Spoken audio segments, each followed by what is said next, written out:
The Medicine Hat City Council meeting dated June 4th is called to order at 6:30.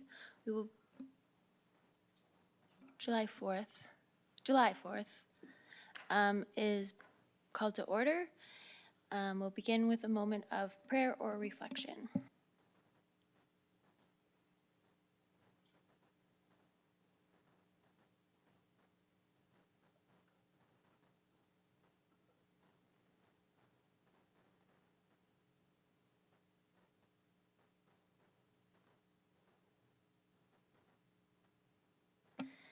Thank you. I will now read the city's land acknowledgement. The City of Medicine Hat acknowledges that we live and work on treaty territory. The city pays respect to all Indigenous peoples and honors their past, present, and future. We recognize and respect their cultural heritages and relationships to the land. Moving on to item 5, councillor announcements. There's an item here, introduction of Selena McLean Moore as Economic Development Officer. City Manager Mitchell. Good evening. I just wanted to introduce our new Economic Development Director, Selena. If you can come down and say hello. Thank you.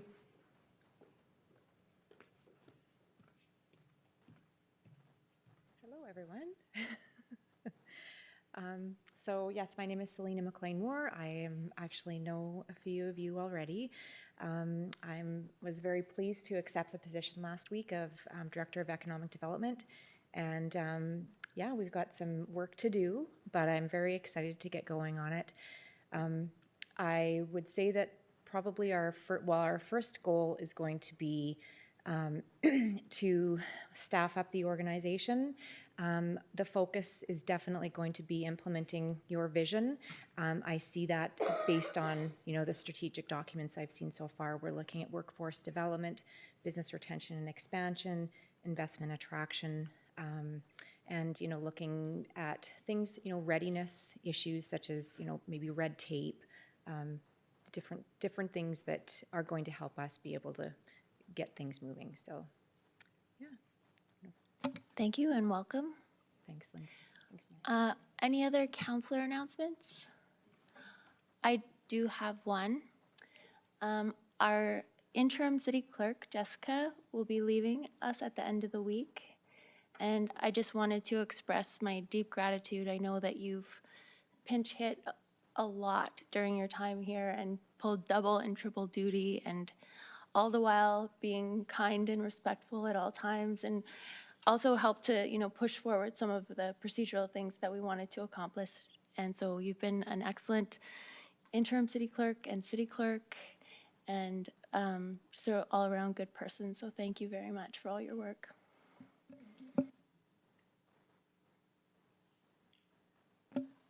Okay, now we'll move on to adoption of the agenda. I believe we are adding one item to the agenda.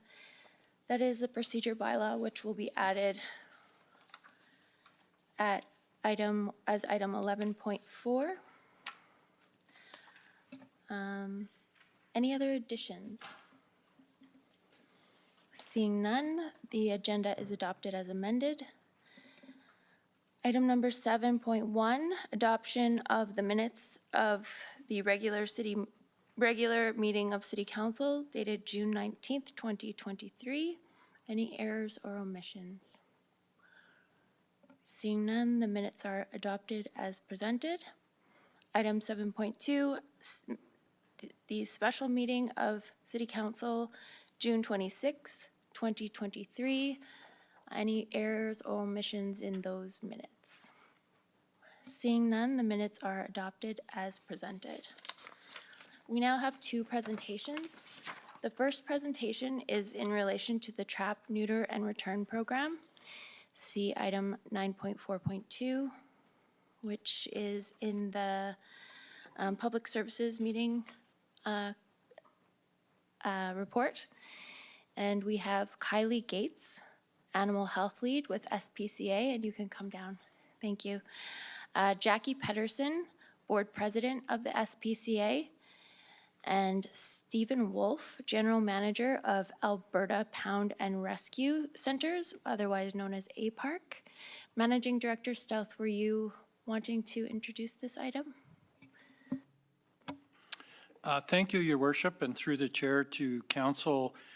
Pleased to have Kaylee here tonight to run us through a presentation, an information and educational opportunity for all of us on trap, neuter, and return programs.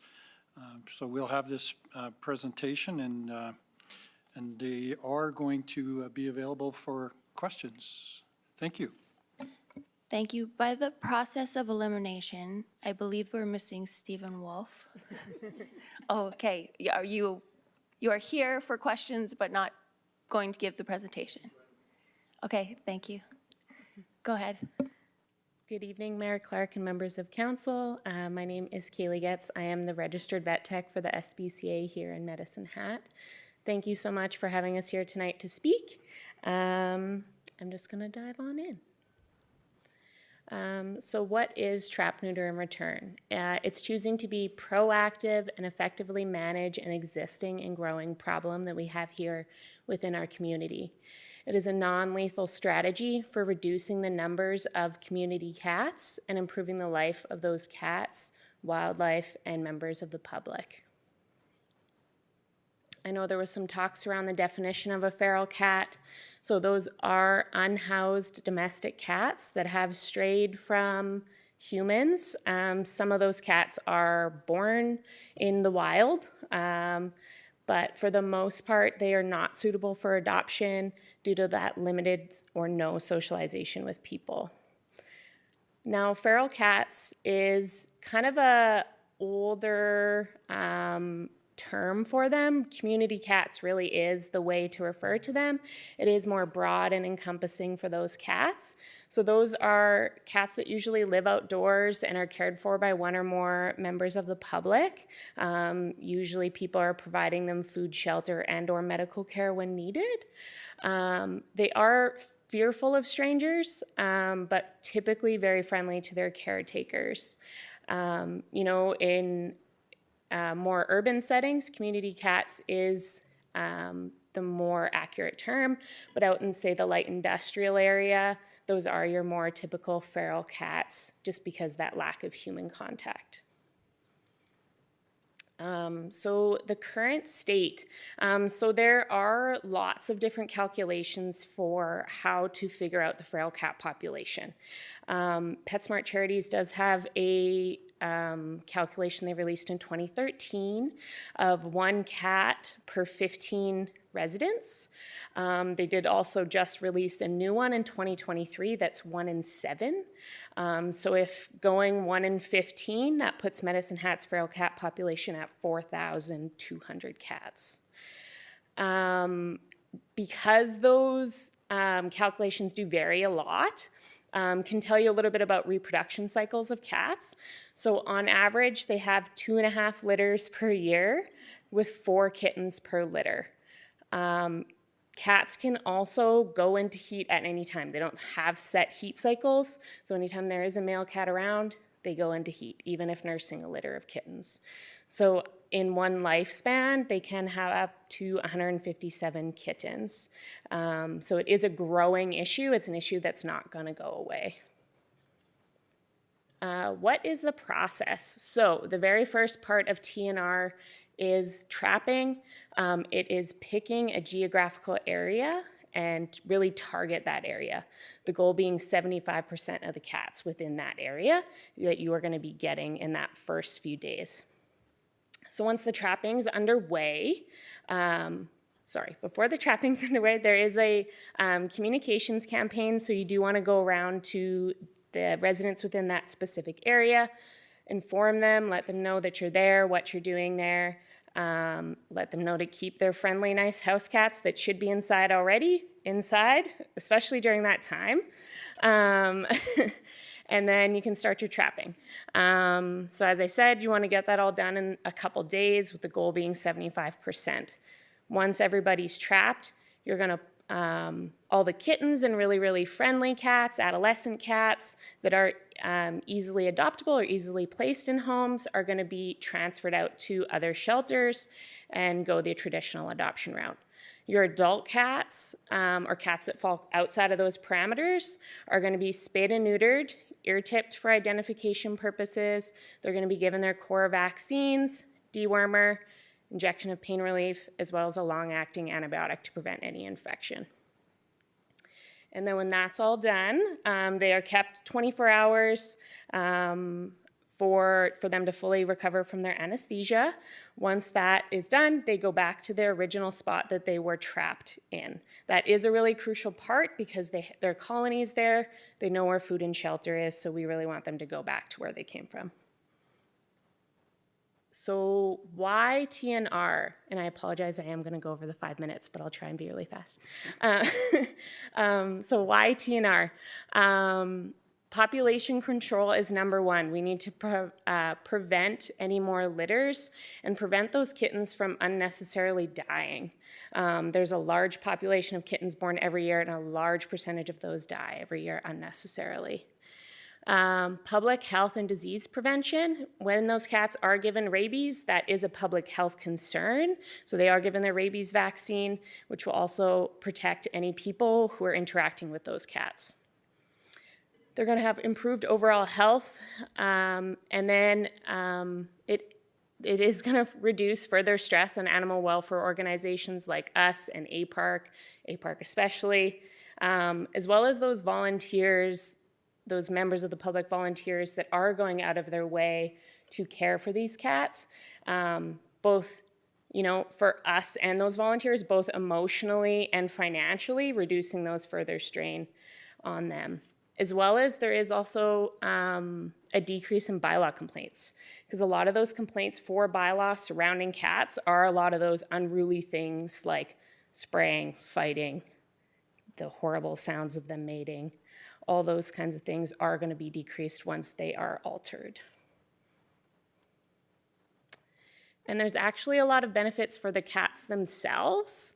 So they have greater immunity due to vaccines. That combo vaccine does protect them against a lot of those common viruses, those snotty eyes and things that you do see in a lot of those populations. It eliminates stress of pregnancy, lactation, and mating, as well as sterilized cats tend to fight less, reducing your disease transmission as well.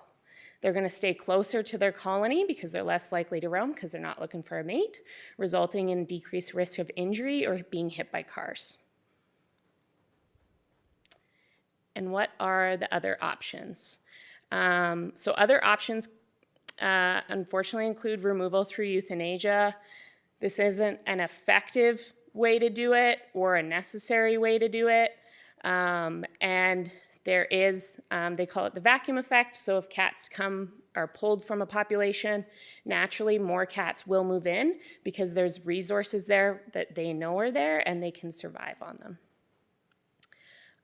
Other options, public are going to continue to provide those cats with food, water, and shelter. And yes, this is a very compassionate thing to do. It does also increase the carrying capacity within that local environment, which ultimately allows for more cats to be born.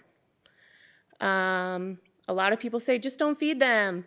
And yes, that is an option, but it does leave the cats a little bit more vulnerable, malnutrition, dehydration, those kinds of things. And then removal through relocation, so trapping everybody or collecting everybody and relocating them to other municipalities is an option, not a feasible one, or again, one that's going to work because more cats are just going to move in.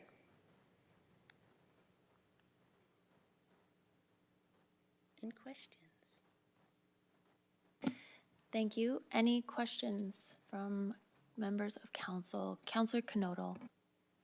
Thanks, Mayor Clark. Is it appropriate to make a comment or just questions right now? Always have to clarify. We don't have a bylaw in front of us right now, so Okay. you can go for it. Okay.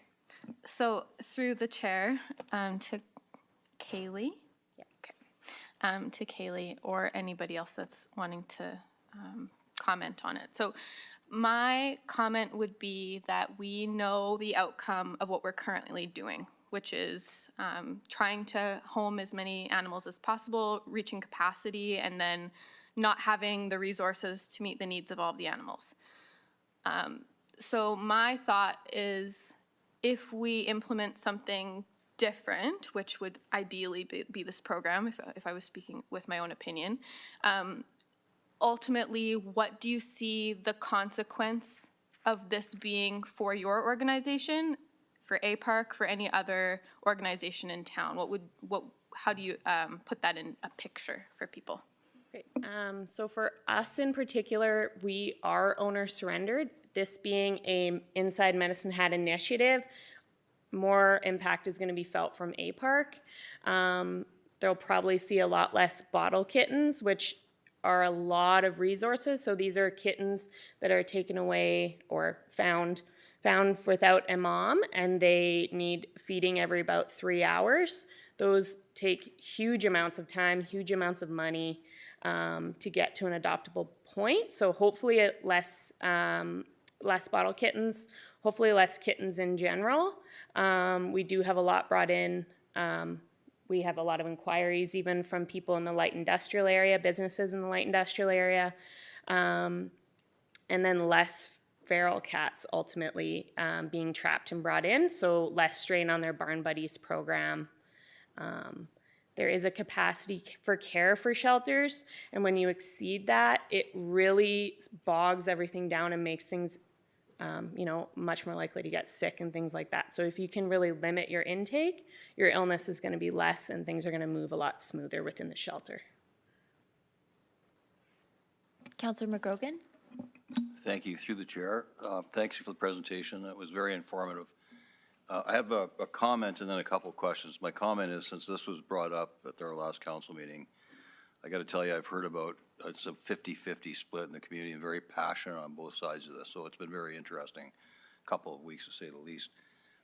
Two questions. One is the TRAP program. So the TRAP piece, who's doing it? Is it volunteers? What are the costs, I guess, associated to that? And then secondly, one of the things that I've heard out there is the cats, these cats, whether they're spayed or not, they're still like really hard on the bird population now. I'd just like some clarity on both those points, please. So as of, did you want to? Okay, sorry. As of right now, I feel like the goal would be to get the Canadian Animal Task Force in. They are an organization that's dedicated strictly to dealing with overpopulations. They first started on First Nations communities and dealing with dogs. And Alberta being Alberta, they have moved into cats and dealing with cats. So getting them in twice a year for the first couple years would be amazing. I feel like anything more than twice, they are too busy for that. And learning from them, and they are the experts of the experts, and having them come in and target those populations, and then we can kind of work alongside of them, and then hopefully take over after about 2 years in our own plans. So that would be that. They come in on a weekend basis. Last time they came to Cypress County, we did about 160 cats, spay and neuters, and relocated about 75 kittens in 2 days. So it was a pretty busy weekend. But yeah, really learning from them. And then as far as the bird populations go, there's not as much prevention. I mean, those cats are still going to be hunting, but if you keep that population from getting more or larger, then hopefully it won't be more of a detriment to the birds. Yeah. Councillor Sharps? Hi, and through the chair, I've got a couple of questions for you. So like Councillor McGrogan said, when we sent the bylaw back for some revisions last week, I'm going to tell you, I wasn't even at the parking lot, and we had emails in our inbox, and incredibly passionate / rude, some of them, and that's the truth. But I will tell you, it is a 50-50 split. And so as a councillor, I kept an open mind, and I read, because I had a decision in my mind what I was going to do, and I thought, okay, well, this is interesting. As I'm reading one of the things, I was talking to somebody that's against this, just someone to get a better understanding from their mind. And their thoughts were that it's actually inhumane to perpetuate this problem and to do this to them and send them back into a feral, specifically because it also causes immigration of feral cats to that colony. What would you say to that? An immigration or an emigration? No, so once a feral cat goes back, and I had nothing better to do this weekend but read about it. So once a feral cat gets TNR'd and goes back into that community, apparently it creates an immigration to that, it calls other cats to that area, and I didn't know that. Didn't have cats, so I had no idea. So, you know what, at the end of this, there's a lot of passion, but I would like at the very least that we're respectful to each other, but we have a better understanding on both sides. So I would love a better understanding to why this is humane and not the other way. And I get the other way of thinking is what we're proposing is inhumane to them. Yeah, and I would strongly disagree with that. I think the inhumane thing is to trap those cats and put them in a shelter setting. Seeing feral cats in a kennel is so sad because they just want away from you. They're pinging off the walls. They just want away from you. You do get the odd one that's a little extra feisty and wants to be aggressive, but it is sad to see them in a kennel. They want to be wild. They want to be free. And if we can spay and neuter them and put them back and allow them to do that and be where they want to be, I think that's the humane thing to do. Okay, can I have a follow-up? Yeah. Mr. Wolf, did you want to comment? If so, please come on down. Andy saw that you put your hand up.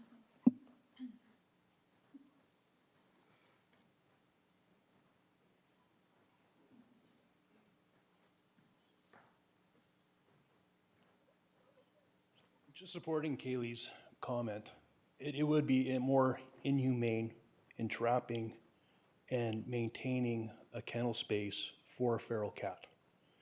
Looking from the perspective of a park, majority of the cats that come in are either stray or feral. With feral cats, they are the least concern of ours in regards to vetting.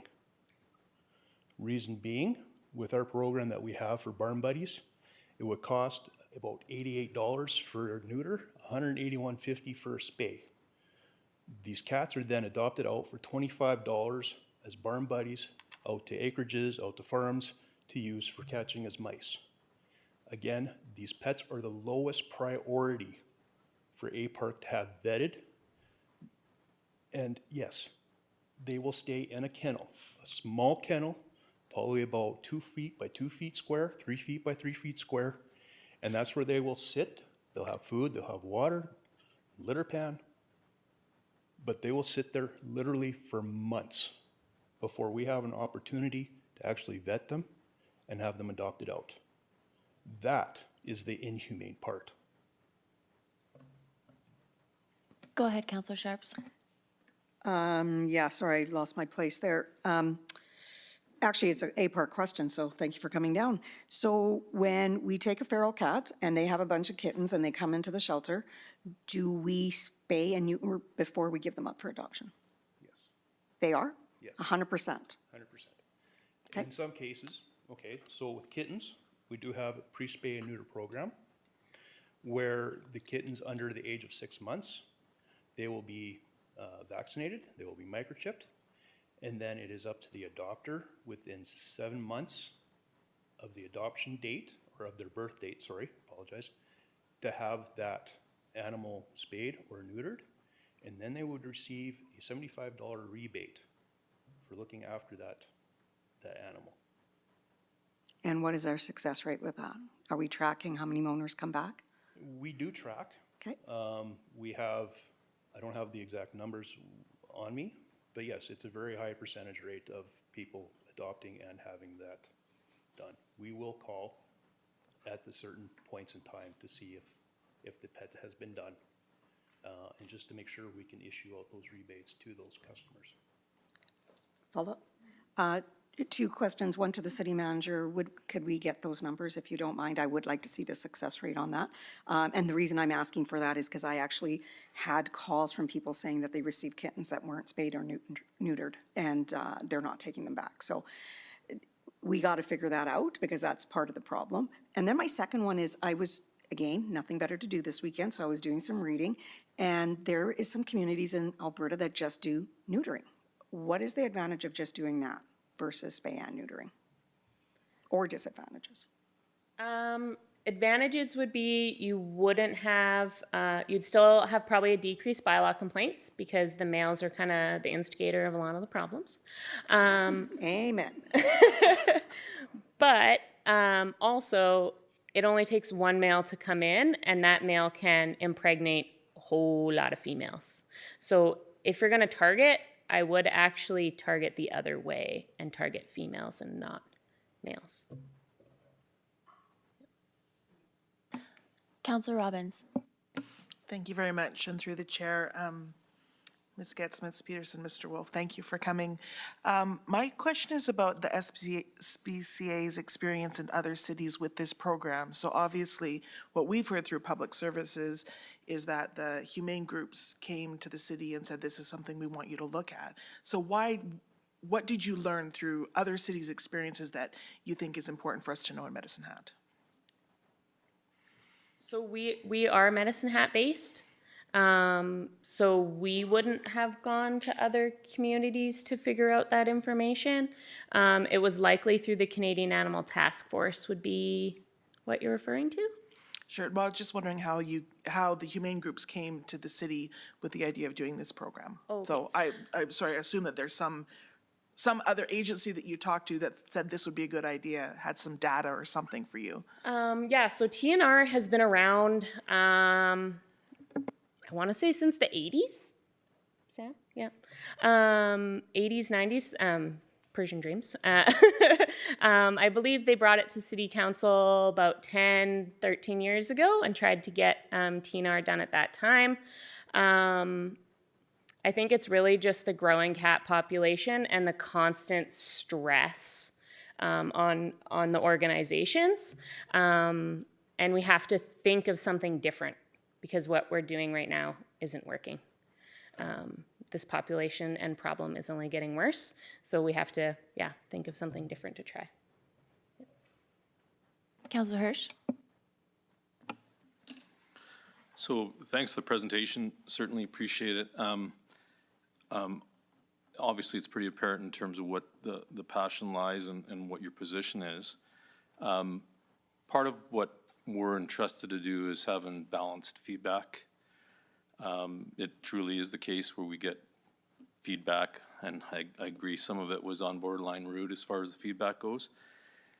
But I'm also getting people, and I am probably going to speak on behalf of them because really we haven't had a balanced presentation. We've got one side and then there's no proponent on the other side, right? So I'm just trying to understand in order to make an informed decision. So I'll start there. Appreciate the presentation, but at the end of the day, it doesn't really talk about the other flip of the coin in terms of the nuisances and that sort of thing that the feral cats provide.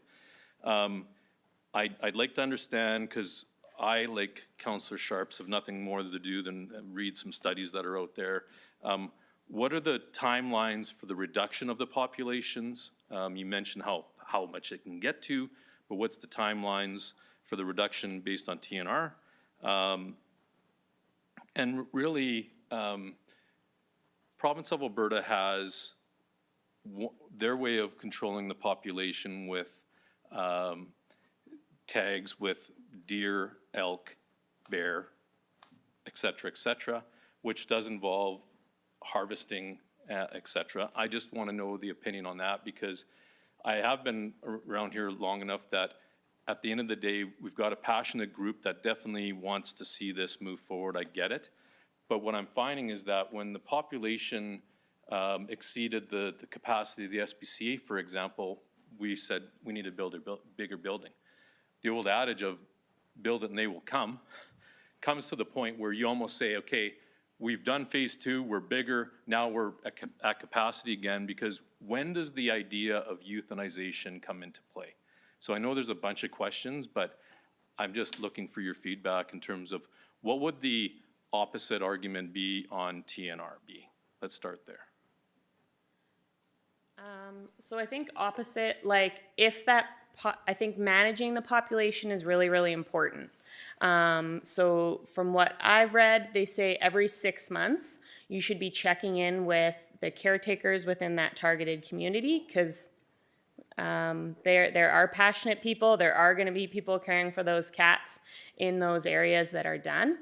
So checking in with them every 6 months. Hey, is there any new cats that have shown up? And if they say yes, getting those cats in to be spayed or neutered. I set a goal of 75% in each area. If it's any lower than 50, you're not going to get your bang for your buck, because that population is going to continue to grow. See, I've read 94% has to be in play in order to effectively reduce. Yeah, I've read 75, you'll definitely see a marked decrease. And I guess my question is, over what period of time? Because now I'm reading like 30 years. I would say like 5 to 10. Yeah. But maybe just as a follow-up on the euthanization thing, what the humaneness of euthanization versus Sure. TNR? And I do have a question after that relative to staff, so. For euthanasia, I guess that's something that might be a little more, APARC-based, just because we do owner surrender. So those cats that are being brought in as a stray that are trapped wouldn't be coming to us. So, yeah, sorry. In the case with APARC, our contract with the city, there is a flow chart that we have to follow that was part of our contract. In regards to euthanasia, that is a last resort situation into which euthanasia will only be done if the pet is considered danger to the public or has health issues. Other than that, we've been asked to have every available option to make sure healthy cats can be vetted, spayed and neutered, and adopted. If I might, so with that, knowing that, and I've talked to a few people, it's funny how you end up having casual conversations with people. I've ran into individuals that are indicating that the amount of, so on a bigger picture, the amount of people that have now taken on pets during COVID, now handing them back in, is absolutely phenomenal, and it's just blowing off the charts. So I guess knowing that you've got capacity issues with that phenomenon and this happening as well, I just need, and I guess it leads into my question, I know the position in terms of what you're presenting, I get it, and I'm really in search of a balanced feedback. So is there an ability for us to have an authority on a counter position such as this? And all the intent is for us to come to an understanding. My job is to gather information, and if I get it on the one side and I don't have the balance on the other side, then that's not fair to you guys and the citizens of Medicine Hat. So I know we've got one presentation. I just would love to kind of understand what are the ramifications, because you're going to present absolutely your position, and I'm thankful for it. The passion's there. I appreciate that. I just need to understand, and I'm trying to get the information. I'm trying to read in terms of that, just to get some balanced viewpoints on this side of the issue, because you're right, it's contentious. It is absolutely contentious. So that's why I'm taking it with such sincerity and effort. Thanks. You said you had a question for staff as well? Well, I'm just trying to understand how, for us, if there's any normative data that indicates that's counter to the position presented that we could receive, any other type of opinions that we can understand in terms of just the flip side of the argument that's being presented. That's all. So. City Manager Mitchell? Thank you through the chair. Yes, and one of the reasons we want to do the presentation tonight is so that administration could come back with a balanced briefing note, and that will be included. Councillor Hirsch. Thank you very much. Councillor Sharps, you have your name on, but Councillor Hyder is the first speaker, so I'm going to go to her. Thank you, Mayor Clark, and through the chair. Thank you for your presentation tonight, Kaylee, and your board member. I think the question was asked, and what would the costs be for, is it the Canadian Animal Task Force to come in on a weekend? Do you know how much that would be? Last time I spoke with them and got a quote, it was $50 per cat, which is way cheaper than what we could ever do. And is that what they used in Cypress County, do you know? Yeah. Okay. Were there any options for volunteerism with vets or anything like that? Yeah, so it's all volunteer-based. So they have lay people that volunteer, all the technicians are volunteer, and all the vets are volunteer. And just to follow up, when you talk about, I just wanted, because people are listening and interested, could you kind of narrow down the hot spots for us in Medicine Hat? So your hotspots are most likely going to be light industrial area, Tower Estates, Wild Rose, Trailer Park, Riverside. Those are kind of the main ones. The flats, but it is quite a big area, so it's a little more spread out. Those are the main areas where we get our intakes from for stray and feral cats. Yeah. Okay, thank you. Councillor Sharps. It was just an actual follow-up to Councillor Robbins' comment about how did we get here question. So I want to take some ownership in that. I actually was driving Managing Director Stout crazy with my emails. So, and it started months ago, and it came up months ago to me via a citizen, and then in conversations with my vet when I was there, I just asked for additional knowledge, and again, they educated me, and they are in the room right now, so I appreciate that. So I was the one that brought it forward, because we were getting I was getting a lot of complaints from citizens, and not necessarily about the trap, neuter, release, but some other issues, and so this all came to light. So I don't want to say that this came to council just because of you. It came up here because there's community members that were concerned about outlying issues.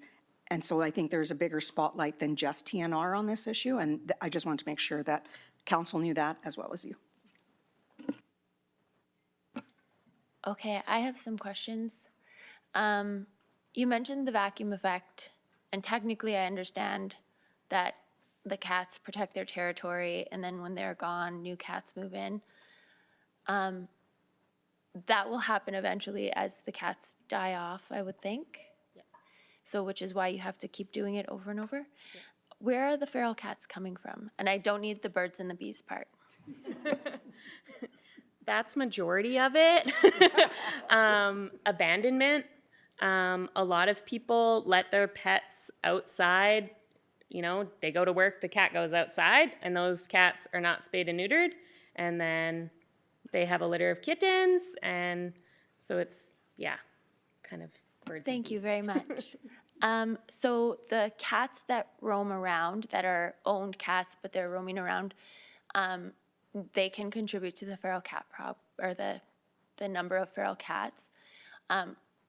You may not have the answer. That's totally fine. That's not why you're here. But what are some things a municipality could do to lower the rate of cats being produced, feral cats, by owned cats?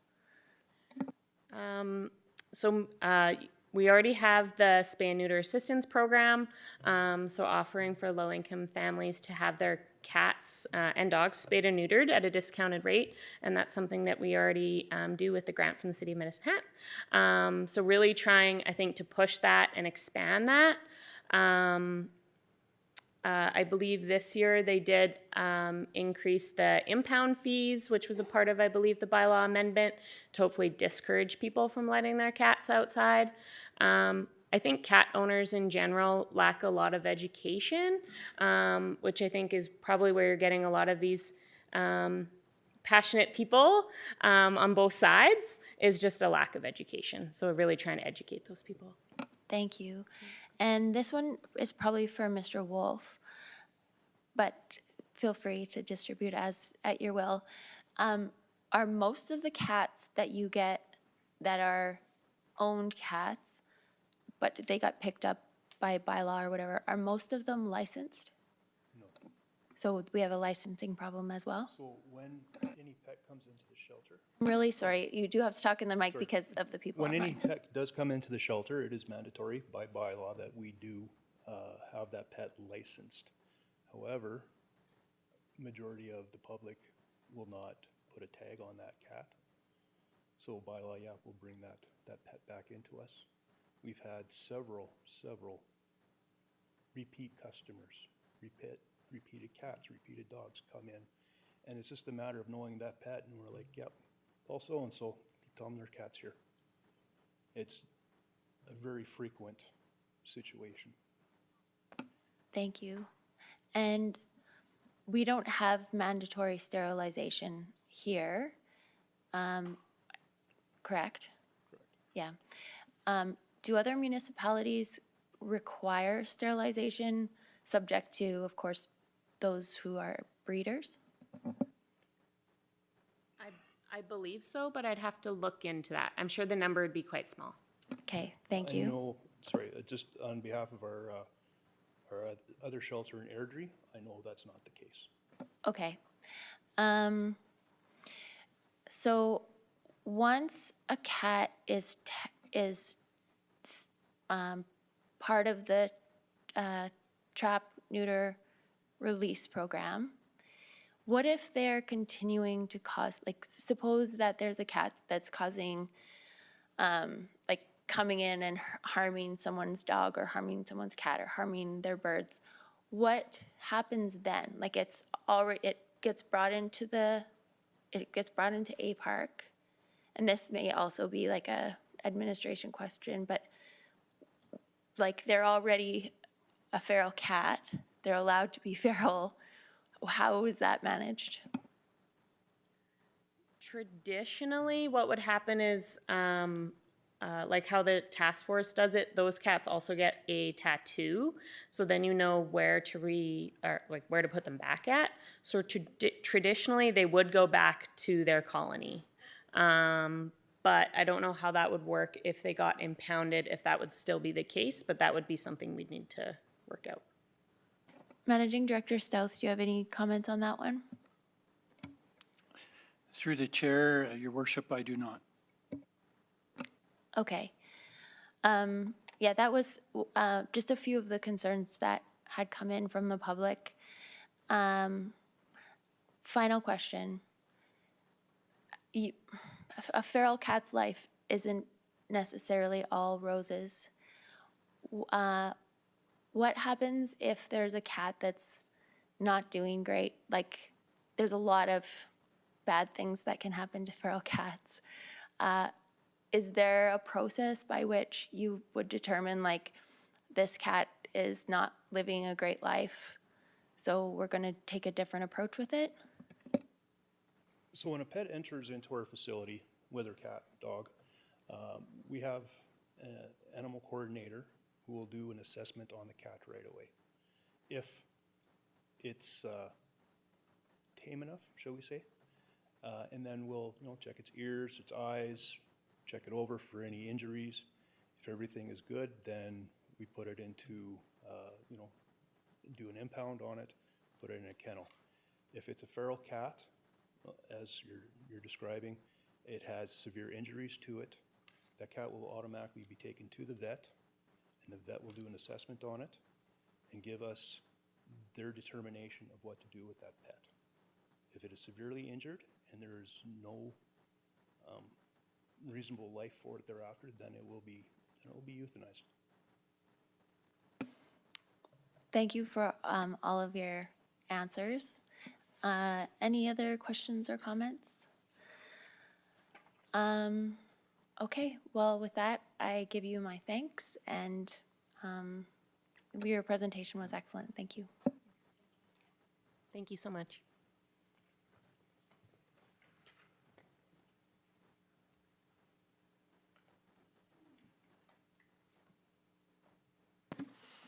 Mayor Clark, I have a motion. I would move that council accepts the presentation for information regarding trap, neuter, and return programs. I would also move that council directs administration to bring forward a proposed bylaw amendments. The bylaw would be 3935, the responsible animal ownership bylaw, and for consideration at the July 17th regular meeting of City Council. I'll second. Counselor Robbins, just a question. Oh, Counselor Hirsch has a question.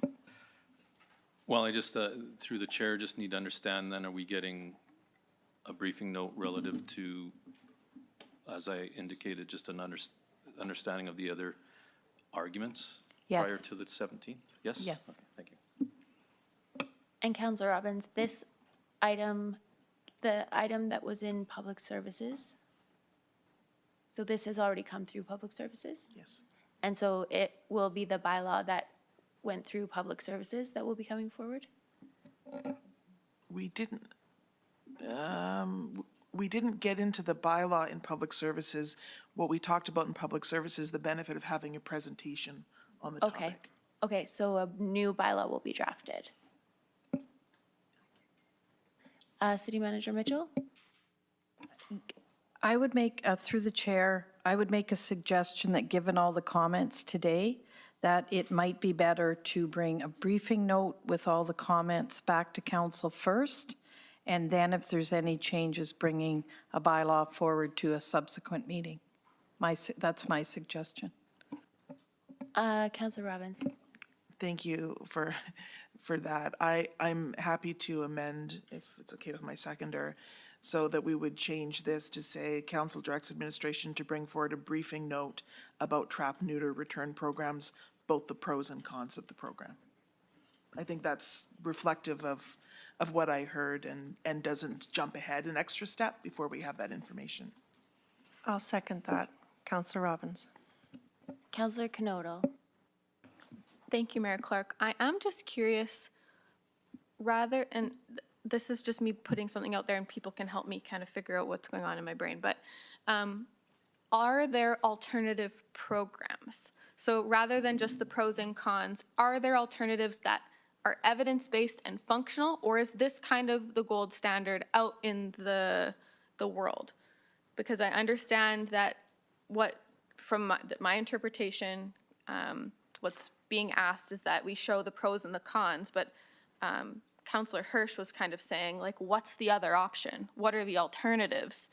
Is there an alternative? And if there isn't, then I suppose just pros and cons. But if there's an alternative, based on Google search, it's kind of hard to find one. But could that be integrated into this request?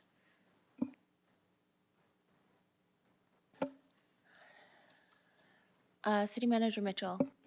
Thank you, through the chair. Yes. That will. Okay, my comment on the change is that I would expect that a briefing note that accompanies the bylaw to include the other options and the pros and cons. I'd rather see it come with a bylaw so we can potentially make a decision at that meeting rather than have to prolong it out. So we're dealing with a briefing note and then later we're dealing with a bylaw that also has a briefing note. We can give it first reading if we want and then think about it more.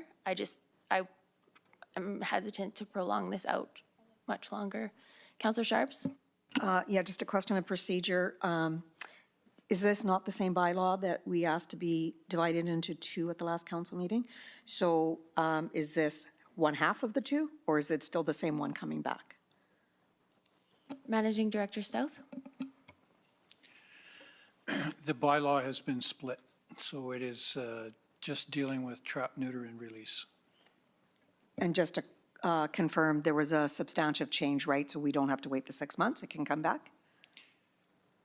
Through the chair to Councillor Sharps, yes, city solicitor indicated that that was substantive change. Appreciate it, thank you. City Manager Mitchell? Through the chair, to the mayor's point, yes, certainly briefing note and bylaw, we could, and do first reading if that's the will of council. And then if there's any changes, we could bring that back to the following meeting in order of time. that is up to Councillor Robbins.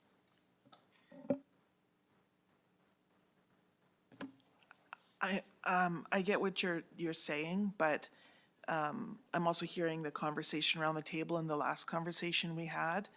And I think I would prefer to leave if my motion's defeated, so be it. But I think I'd like to see the briefing note independent of the bylaw in case there is another, I don't want to return to the, reading the bylaw and getting into discussion with the bylaw when there's another alternative we haven't considered and have the time to do that. So I get what you're saying procedurally and why that might work by having first reading, but I'm not inclined at this moment to change my motion on it. Okay, seeing no further speakers, we'll vote on the motion.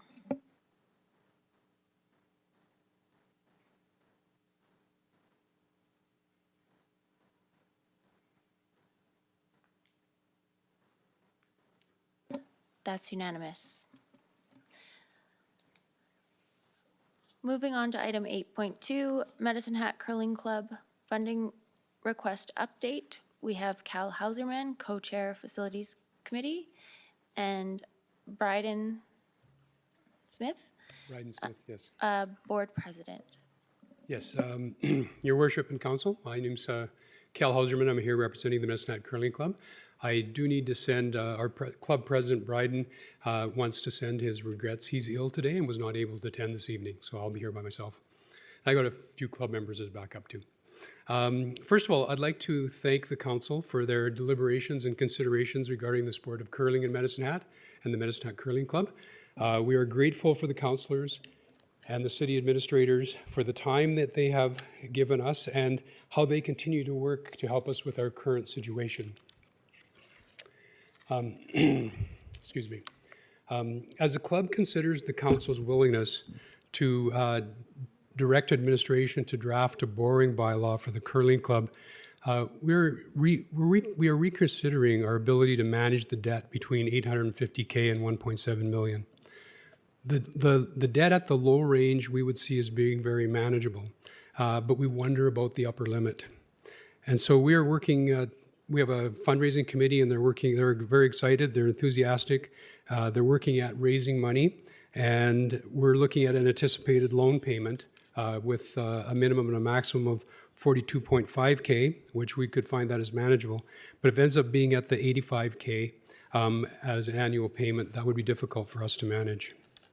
So we have sincere intentions of being good citizens, and if we're going to be given money, our expectation as a club and a board is that we would pay that money back. And so we're a little bit worried about that situation and whether our fundraising and sponsorship money will be enough to meet those payments and the necessary obligations we have to the city in regards to the potential loan. So we're wondering if there might be some other options for consideration and that could help support curling and Medicine Hat Curling Club. One of the options that might be considered may be working on a sale or a transfer of the curling club building, which is presently owned by the club. At the same time, we're still pursuing funding. Our club will continue to pursue the CFAP, the Community Facility Enhancement Program grant. We've sent the invitation in by the June 15th deadline, and one of our club members, Crystal Sherwick, was working hours and hours to get that application ready, and she's so thorough. She looked at many previous applications, successful ones, and talked to different people inside and out of government organizations. So that application has been sent in, but we won't know until later in the fall or towards Christmas what the results will be. And if we are successful, that would be an $870,000 funding amount that would certainly help lower the cost of the ice plant and the mats that are needed. So we're open to the possibility of discussing other ways or other things to consider and maybe some things we haven't considered that we're not aware of yet. Again, we're very thankful for all the work and consideration of council and city administrators on this matter. And we're deeply appreciative of the level of cooperation that's taken place. And we really feel like the city administrators and the council, they want us, help us, and they want us to be successful. And we also realize that you're in charge of taxpayer dollars. So we're just simply reconsidering the viability of such a large loan at this time, and we hope there are other options that are acceptable to council that we might be able to pursue. And we just want to thank you ever so much for your consideration and allowing us to be here and address this issue on behalf of the curling club. So thank you. Thank you very much. Are there any questions or comments? Councillor Knodel. Thanks, Mayor Clark. Through the chair to Mr. Hauserman, hello. Hello. So I appreciate the diligence and prudency that you're bringing forward. That's been inspired by conversations with Managing Director Stouth and from previous conversations with council. It is refreshing, but also, you know, there's a sense of alarmingness, financial alarmingness. That's probably not the right word. Financial alarm.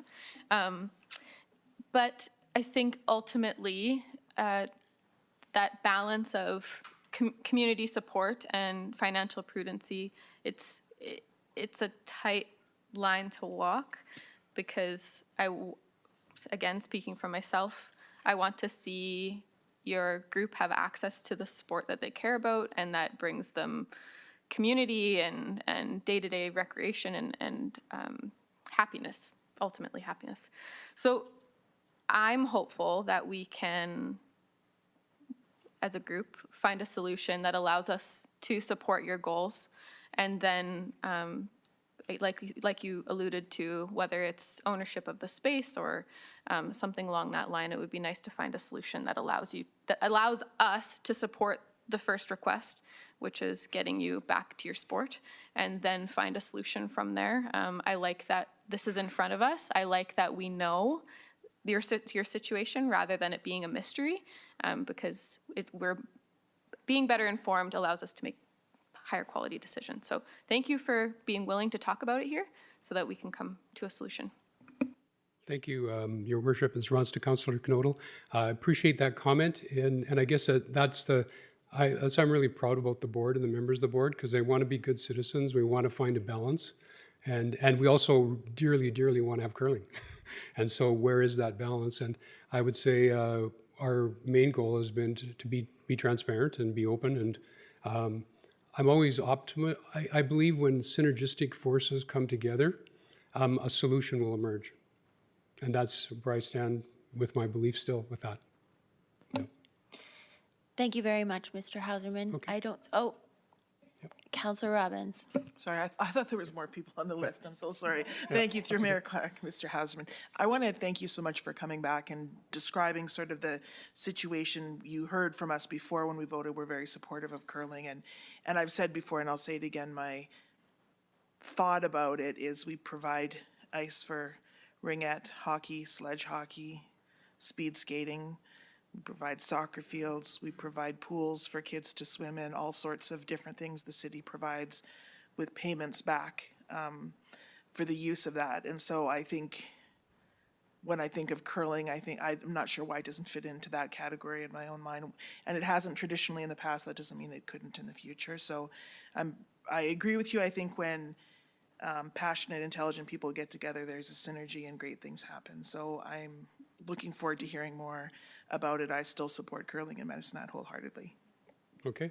Your Worship, in response to Councillor Robbins, thank you very much for those comments. We have the same vision, same view, so that's wonderful.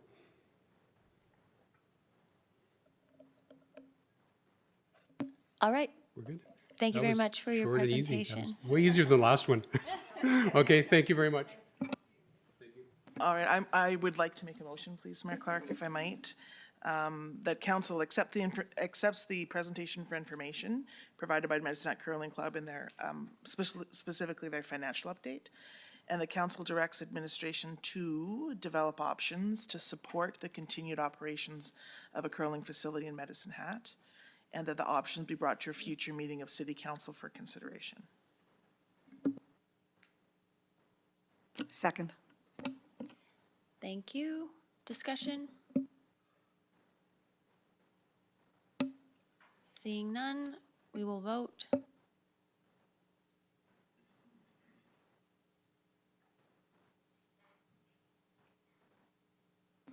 That's unanimous.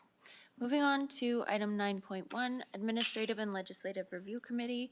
9.1.1, Meeting Highlights. Councillor McGrogan, as Chair of Administrative and Legislative Review Committee, do you have any highlights?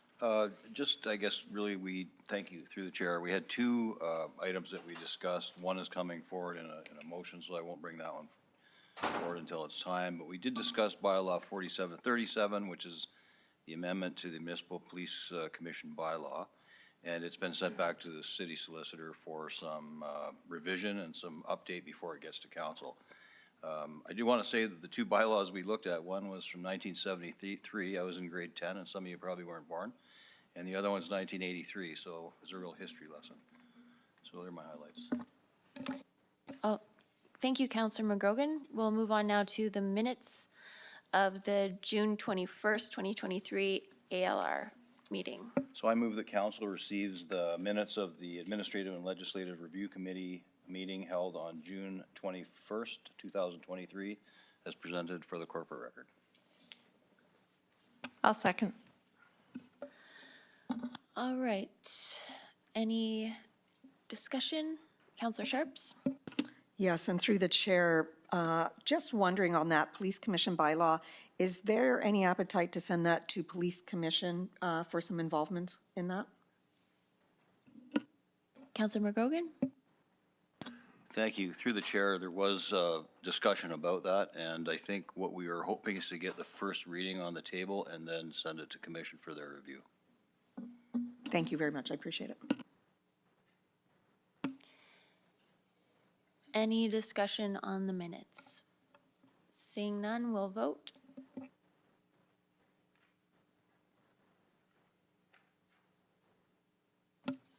That's unanimous.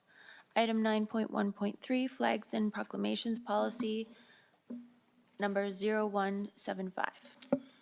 Thank you. And through the chair, this is the 1973 update that I'm so happy to bring forward. So I move that council approves flag and proclamations policy 0175, approves those revisions within the procedure that assign responsibilities to the office of the mayor, mayor and council, and accepts for information the remainder of the procedure as approved by the administrative committee. I'll second. Discussion?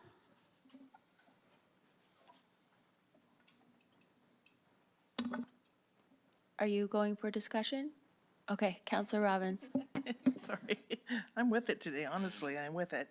We did have some discussion at ALR about one specific provision, and we left it in for discussion with the bigger group.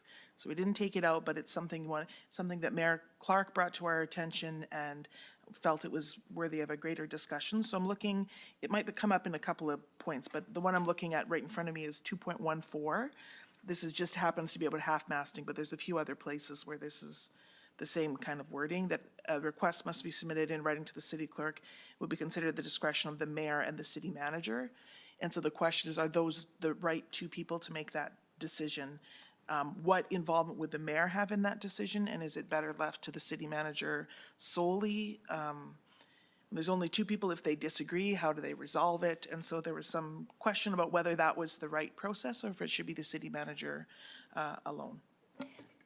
If I may, so this is outside of proclamation, so it's just with respect to flags, half-masting, community flags. I feel like our processes should be clear enough that there shouldn't be a political person making that decision. So my feeling was to leave it to the city manager, but I'm open to comments. Councillor Knodel. Thank you, Mayor Clark. Yeah, through the chair to the general group, we as a committee felt that was most appropriate as well.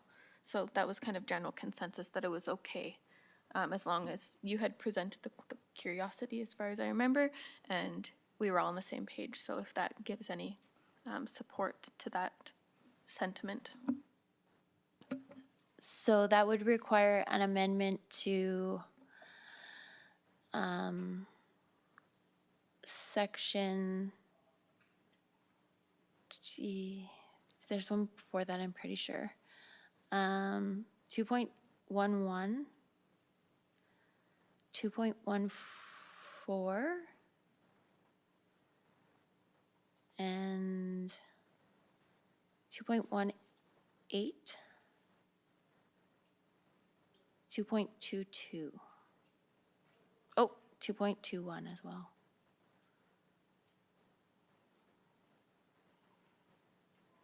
Did I miss anything?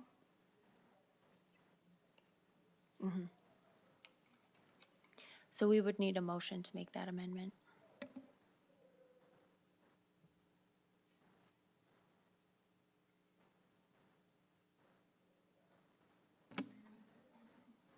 Sorry, maybe I'm not sure where it procedurally did Councillor McGrogan make a motion already about this? So that motion is on the table? Yeah, so this would be a motion to amend the His motion. Well, I will make a motion to amend Councillor McGrogan's motion to include removing the word mayor when it says mayor and city manager as decision makers using discretion in the sections Mayor Clark has outlined. I'll second that. My question would be, can I just accept that as a friendly amendment?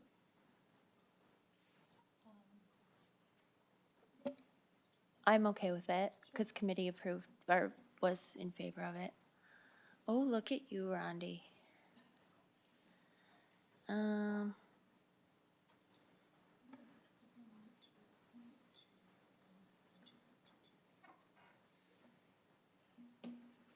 sure there was another one.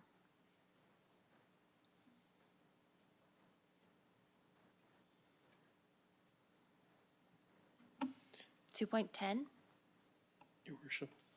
So if we do have a motion on the floor, we have to deal with that motion if the friendly amendment's not accepted. So we have to deal with that motion first, either defeat it and then allow redrafting of a motion. But we do have a motion on the floor, so if it's not accepted as a friendly amendment, then we have to deal with the motion. But we all have to vote on that, though. No, not if it's a friendly amendment. If it's a friendly amendment, then the person making the motion can just accept it. If it's not a friendly amendment, then we do have to vote on it.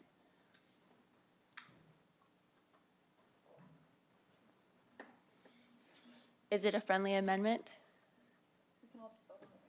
Okay, we'll just vote on the, we'll vote on the motion to amend the sections outlined to exclude the mayor, where it says mayor and between sections, in section 2, where it says mayor and city manager, though that will be replaced with city manager in section 2.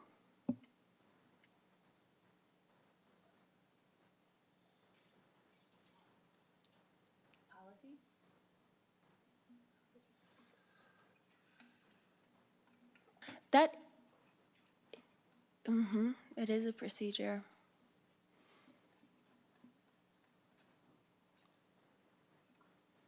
We're just waiting for Rondi to get it up.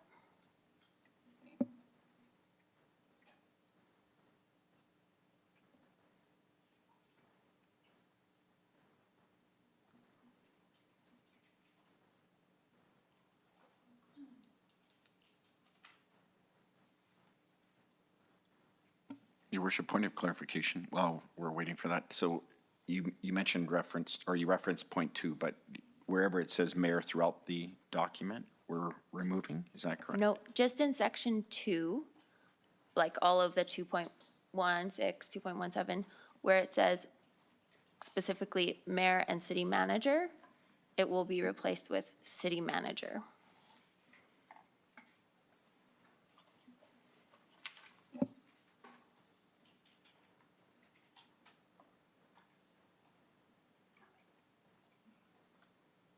Does that make sense, Councilor Tumanowski? It does. So if I can reference 3.11.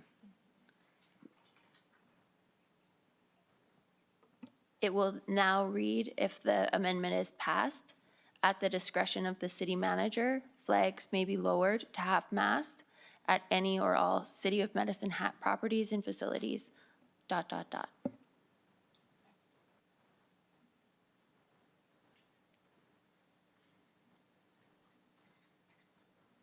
I feel like I didn't explain it well enough. Counselor Jumanowski?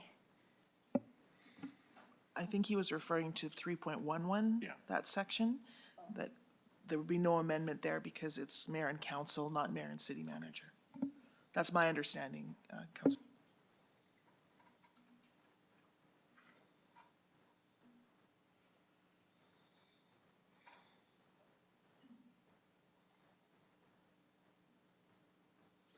All right. Any further discussion? Seeing none, we'll vote on the amendment. If Or, I may. go ahead. This amendment, who moved the amendment and seconded it? Counselor Robbins motioned and Counselor Knodel seconded. McGrogan made the friendly amendment? No.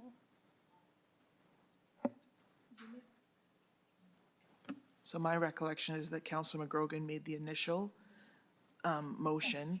I wanted to amend it. We need to vote on my amendment and then vote on his initial Yes. motion. That's my understanding. The amendment was initiated, motioned by Counselor Robbins and seconded by Counselor Knodel. Thank you. You're welcome. All right, we'll vote.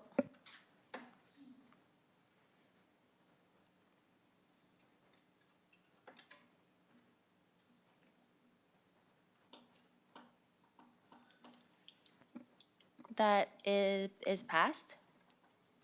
Now we have Counselor McGrogan's initial motion on the table. Do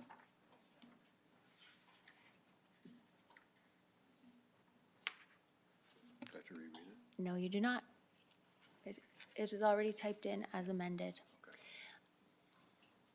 Okay, any questions or comments?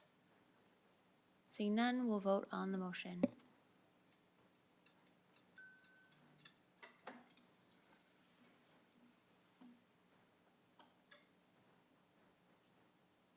All right, the policy is passed. Thank you. There are also committee outstanding items for information at item 9.1.4. Item 9.2, Economic Land and Strategic Planning and Development Committee. Item 9.2.1, meeting highlights. Counselor Van Dyke, do you have any meeting highlights to share with the group? Yes, I do. Thank you. And through the chair, excuse me, sorry. So at our meeting, we had a presentation and discussion on the incentive program, which was started in 2021. We had a report on what the community uptake was on it, the lessons learned and changes that have already been made to the program. There is some funds remaining that will be carried forward into the development of a new incentive program in 2024, which will be based on the learnings of these last 2 years and best practices from other municipalities. Thank you, Counselor Van Dyke. Item 9.2.2, meeting minutes of the, oh, go ahead. My apologies, there was one other thing I wanted to bring up, and it was further down my page. My notes are too long. I also wanted to point out that administration is working on options for notifications for information and postings and signage for upcoming developments, and this was a concern that we had come forward at some recent meetings where people felt that they hadn't been notified in a timely fashion about significant changes in their neighborhoods, especially in multifamily dwellings. So administration is working on that right now, but in the meantime, until that briefing note comes forward to all of council, they will be posting signage as requested by residents for 2 upcoming multifamily dwellings. Thank you, Counselor Van Dyke. Meeting minutes of the July 27th, 2023 ELSPD meeting. Yes, I move that council receives the minutes of the Economic Land and Strategic Planning and Development Committee meeting held on June 27th, 2023 as presented for the corporate record. I'll second. All right. Any discussion? Counselor Robbins. I just had a question, thank you, and through the chair. When I read the minutes, I saw that there was a previous program that ran for 9 years, $2.3 million was distributed to 163 downtown properties, and it may have been discussed in the meeting, so I didn't get a chance to listen to it, but the 2022-2023 incentive program, do we know how many buildings? Is there a similar number for the most recent version of this development incentive? Managing Director Pancoast? I'm sorry, I don't have that number handy through the chair, but we could certainly report back at a subsequent committee meeting. That would be great, thank you so much. It's just more curiosity, and there's no decision to be made here, so thank you. Seeing no further speakers, we'll vote on the adoption of the minutes.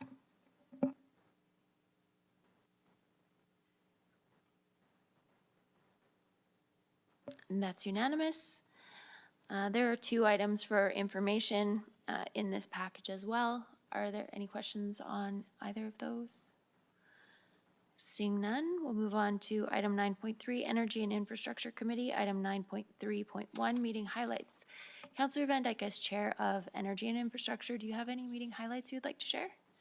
Thank you, through the chair. I'm going to leave that until we get into the motions coming forward to council, and then I'll discuss those when they come forward. Thanks. Okay, thank you. The next item then is 9.3.2, meeting minutes of the Energy and Infrastructure meeting that took place on June 15th, 2023. I move that council receives the minutes of the Energy and Infrastructure Committee meeting held on June 15th, 2023 as presented for the corporate record. I'll second. All right, any discussion? Seeing none, we'll vote.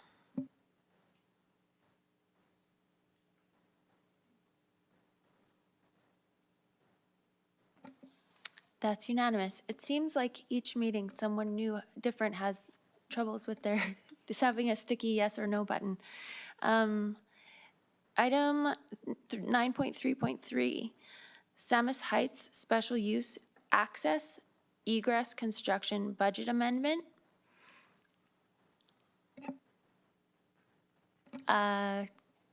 We have Stan Nowakowski with us to provide a presentation. Thank you, Your Worship. Council members, good evening. I'll just tee up a presentation here that we have. Acting Managing Director Mock, do you want to give an introduction to this presentation?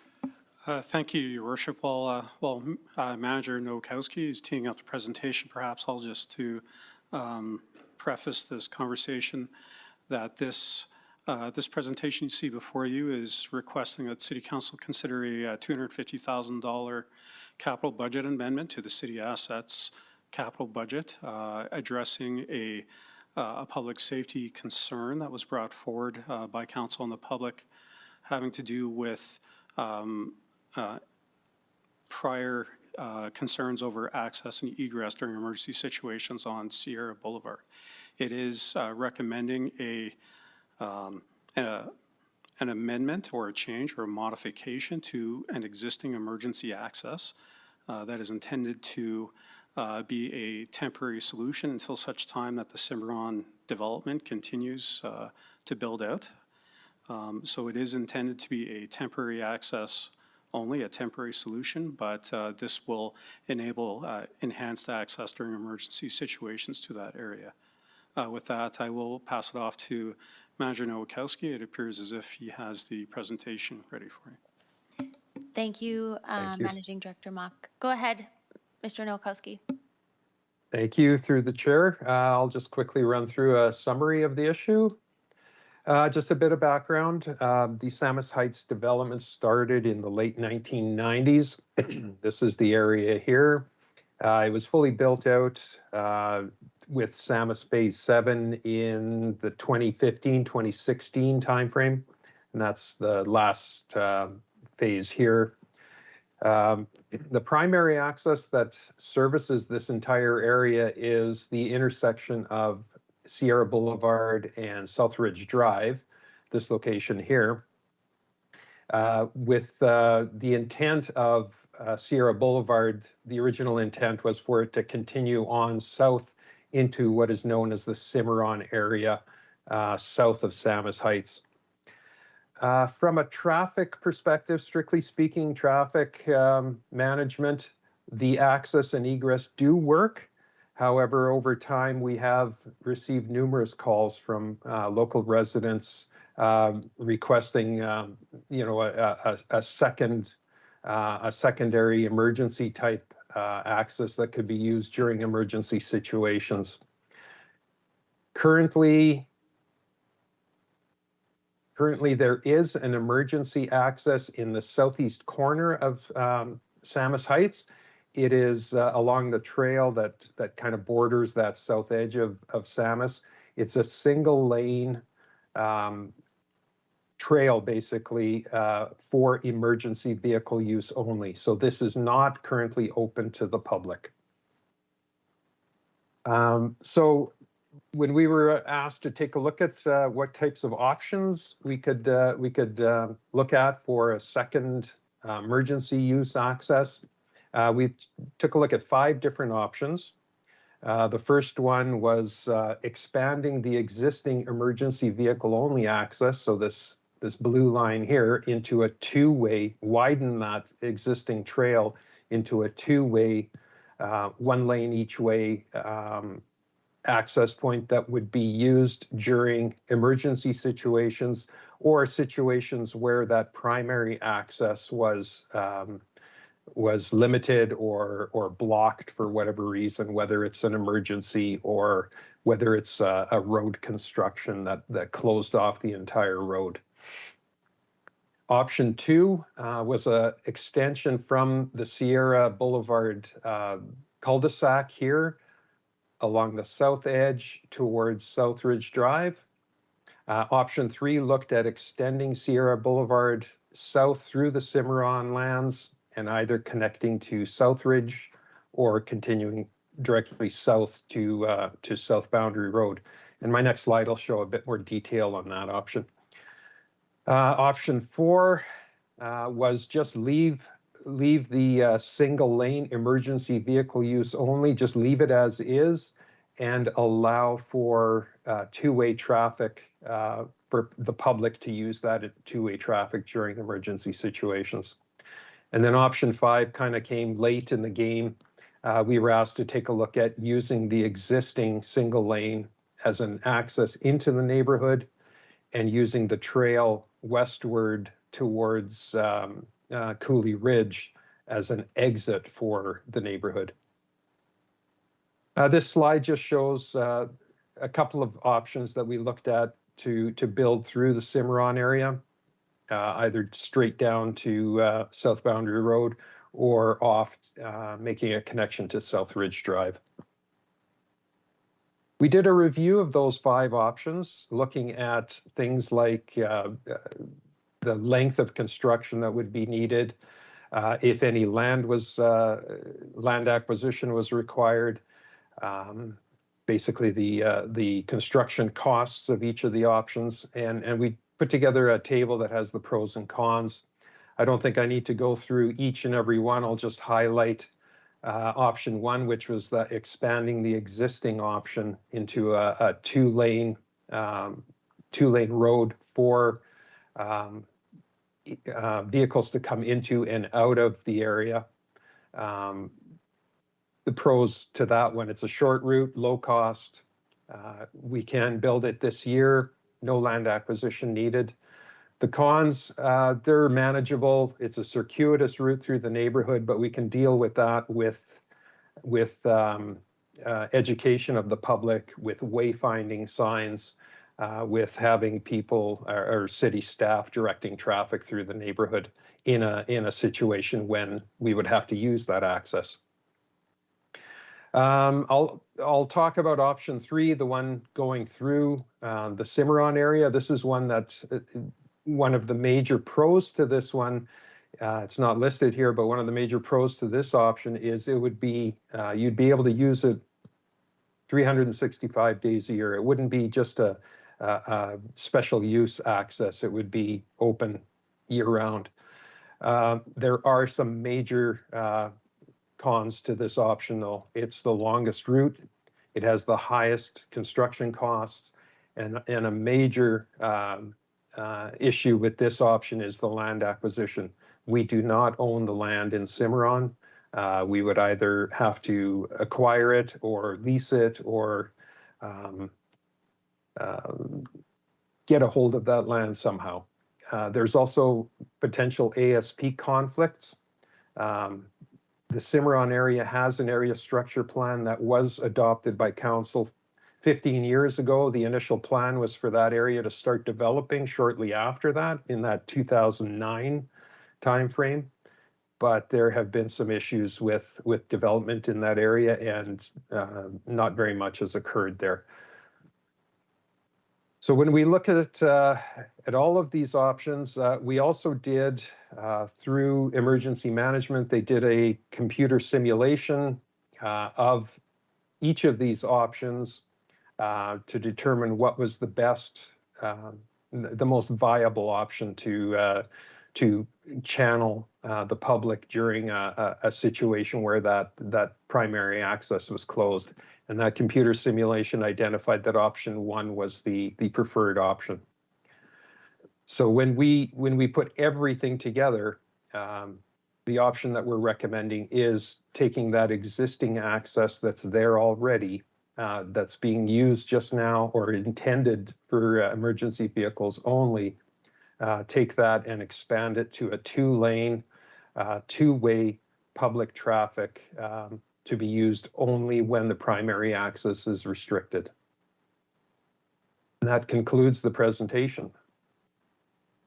Thank you. Any questions or comments? Councillor Robbins. Thank you very much. And through the chair to Manager Nowakowski, my question is, how is the public to know if it's open? So under what situations would it be opened? How would it be opened, and how would the public be notified? Your worship, through the chair, we will put together a education program, communication plan to be shared with the local residents of Samus Heights. Not only them, but also the public that accesses that area for the commercial, the car wash or the meat store. There's also a school and a church, so we would share that information with the public. Also install wayfinding signs to point people in the right direction during a situation. If it's an emergency situation, we would use city staff to direct people to the right route to access that secondary or special use access.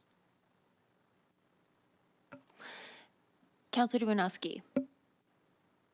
Your worship, my question kind of builds on Councillor Robbins' question was, and you had mentioned, Manager Nowakowski, the wayfinding signs. So my thought while you were presenting was our capacity to rapidly deploy those. I mean, the education piece makes a lot of sense, but I feel like there would be many gaps with that because there are people moving into the area and out, and ultimately a lot of people pay attention to something that's immediate and then it's forgotten, and I can't imagine this would be necessary that often. And so I guess for me the rapid deployment of wayfinding signs would be the quickest and most critical piece to this. So and you had indicated staff would be there to do that or whatever. When I think of construction, we see it all. Speaking of deployment, we see it happening and unfolding rapidly, even just today all over the city. But there's a lot of coordination, a lot of thought behind that, and planning. And so even though we will have the access there, it will all have been developed as per the purpose of today's amendment to the budget. I'm wondering about that rapid deployment of signage. I know it's a simple question, but do we have a plan around that? Because to me, that would be, I will assume we do, I guess is my point. Because to me, that would be the most critical piece, unless you had a comment. Through the chair, yes, we do have a standard operating procedure that we're working on with emergency services, with MHPS, to have a coordinated effort during a situation. As far as wayfinding signs, we're also looking to put in some permanent type wayfinding signs that are there all the time, that kind of get that route into people's minds before it's ever needed, so that they do know where to go. Great, thank you. Councillor Sharps. Thank you, and through the chair, I just had two questions. On option 1, I just want to make sure I've got the right area, because I'm not great at maps, I apologize, I use Google. So I'm looking at this, and that's an emergency vehicle access route. Is that the same place that is currently heavily used by dog walkers and runners and cyclists? Is that the same one? Go ahead.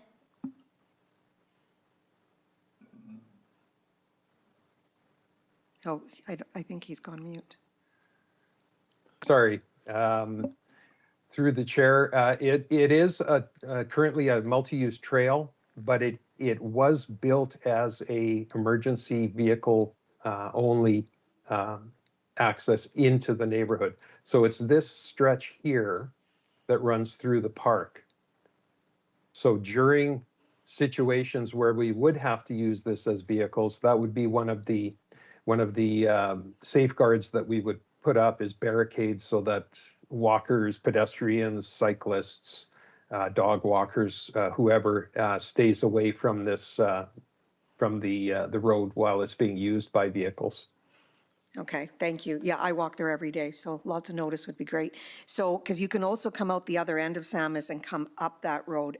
So if I'm walking down Southridge Drive and taking my left there, I would see the signage, but if I come behind Samus Heights and take it up from the coulee, you wouldn't see it. So just from a signage point of view, you would have to go right into that lower coulee area to put the signage up, right? Yes. Okay, just making sure. And then on option 3, again, want to make sure I have this right. Option 3, option B of 3, is that road just coming off of Vista? Is that right across from Vista as you come down Southridge Drive? Because it's right before South Boundary Road. This, through the chair, I believe this is the area you're talking about here? No, sir, right, if you go to the intersection of Southridge Drive and the blue dots to... Yes. So that's directly opposite to, I can't remember what that is, South Vista? Yeah, it's Vista Drive, yes. Yes, it is directly opposite to that. So that would be through that field, correct? Yes, correct. Understood. Okay, thank you. I appreciate that. Councillor Hyder. Thank you, and through the chair to Manager Nikowski. Just a question, for option 1, would this be pretty immediate that we could start using that then? Option 1, which is the recommended option, we see that one constructed this year. Okay. We would start right away. Okay, follow up for that, Mayor Clark. Is that the 250,000 budget amendment that we're looking at then? Through the chair, yes. Thank you. Councillor Van Dyke. Yes, thank you. I just wanted to make a couple comments. So this neighborhood, this has been a concern for a long time for people that live in this neighborhood, many years. We've heard about it, and it kind of came to a head in September of 2020 when there was a fire kind of at the time of day when kids were trying to leave the Francophone school, and it's the only access and egress into that neighborhood. And I think that incident really brought it to a head within administration and council too, and that's when they started really looking intensely at options to do this. One thing that I really like about the number 1 proposed option is that the development of that area right now is in a place where there's not housing developed there quite yet. So people moving in after the fact, it will already be there. There's not going to be any surprises for them that we're putting in new roadways into a well-established neighborhood. So I think that's important for council to know. The other thing is that it is a budget amendment, but their administration is looking to use a portion of the Canada Community Building Fund internally on this project. And then if that isn't approved, then they will look to Treasury for alternative ways. So although we are asking for a budget amendment for this, I think it's hopefully we'll be able to use funding outside of our own taxpayer funds to cover the cost of this. Councillor McGrogan? Thank you. Through the chair, thank you for your presentation, Manager Nowakowski. I appreciate it. It's very easy to understand. I guess the only, if we're trying to solve the problem of the intersection of Southridge Drive and, and Sierra. So I'm just, and I think to my recollection, it's just been closed once on an emergency, but I guess regardless, one time's too many. So we do need an access, and I totally support it. The only question I have, and you probably have the answer, is option 2 would allow, I guess, if there was an incident that happened along that drive that was like maybe more in front of the church or in the school ground where the roads were blocked off, are we still able to access through that intersection, or does option 2 create a lot more possibilities should there be other disruptions along that main artery coming into that area? If that makes sense. Through the chair, option 2 presented several potential concerns related to possible utility conflicts that are along that corridor. That is a utility corridor, actually. So that created some issues. Also, it goes to something that Councillor Van Dyke just mentioned, building a road behind existing houses may create some potential issues with the current landowners there. They never signed up to have a road behind them, whether it's a special use road or not. Those were some of the issues with that option 2 that made it less desirable. Thank you.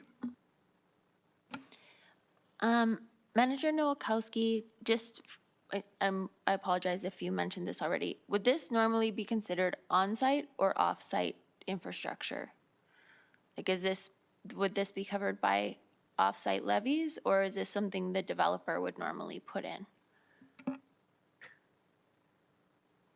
Through the chair, this area was built at a time when a secondary access was not required. If it was built today, then a second access would be required by the developer, and it would be their costs. This being Samus Heights being a city development by the former Land and Properties Department, it makes sense for the city to build this little stretch of road. And just to be clear, once the Cimarron area is developed and that Sierra Boulevard is extended through, this will revert back to being simply a trail. There won't be a use for it. Okay, my question, I was just trying to get at whether this money would have already come in through the off-site levies that were paid on this subdivision or development permit, but it sounds like nowadays it would be considered on-site infrastructure. Well, through the chair, off-site levies for roads are typically used for arterial roads. So this would have been a developer-driven cost. Okay, thank you. Councillor Robbins.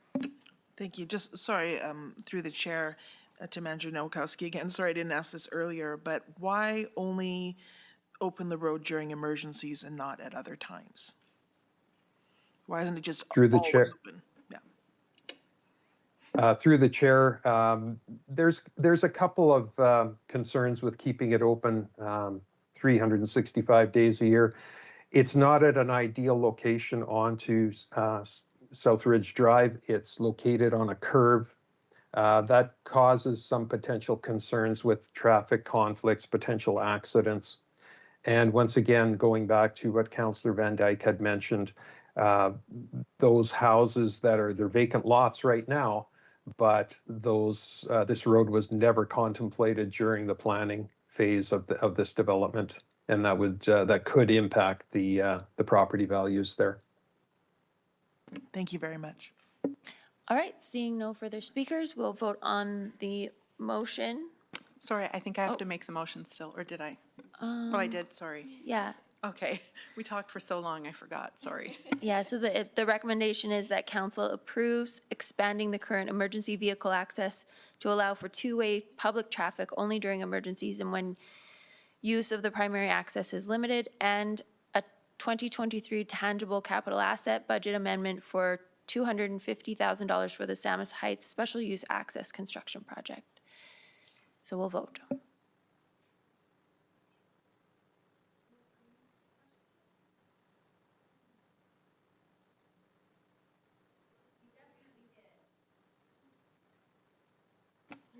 Your Worship, I seconded the 9.3.2, but I don't think we moved 9.3.3 to my recall.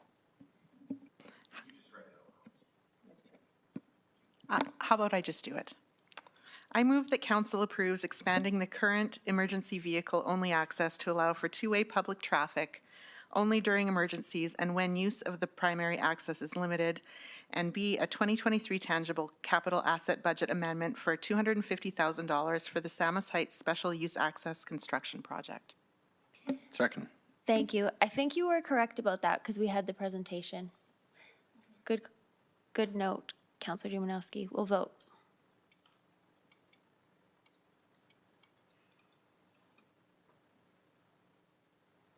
That's unanimous. 9.3.4, establishment of 200 amp electric services standard in new Greenfield subdivision development.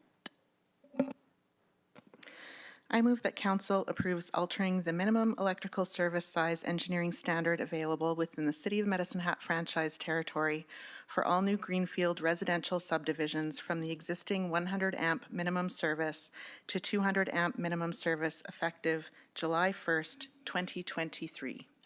I'll second. Councillor Van Dyke? Yes, thank you. So this has been a topic, and through the chair, this has been a topic that has been in discussion in energy and infrastructure for a considerable amount of time. We've heard from both administration and the public about issues arising because of low amperage service. The current standard, the old standard was 100. Even older than that, we have smaller amperage amounts throughout the older parts of the city, but we're seeing an increased need for more. As we have increased electrical loads in residential housing and the expectation that that will only increase with time. This change in standards will help prevent significant costs in the future to homeowners after the fact that are wanting to increase their residential electrical loads without incurring significant costs. It's also a request of our development community as they recognize the issues around insufficient amperage in construction. And there is information in the briefing note about how this also came forward. Sorry, I'm just looking for it here. This was, there was consultation with the Medicine Hat Local Home Builders Association, BUILD, and between our utility and BUILD. And then they had also petitioned to the province, but it was determined that it's the local municipality that has to make that decision, and that's why it has come back onto us. Thank you. Councillor Dumanowski.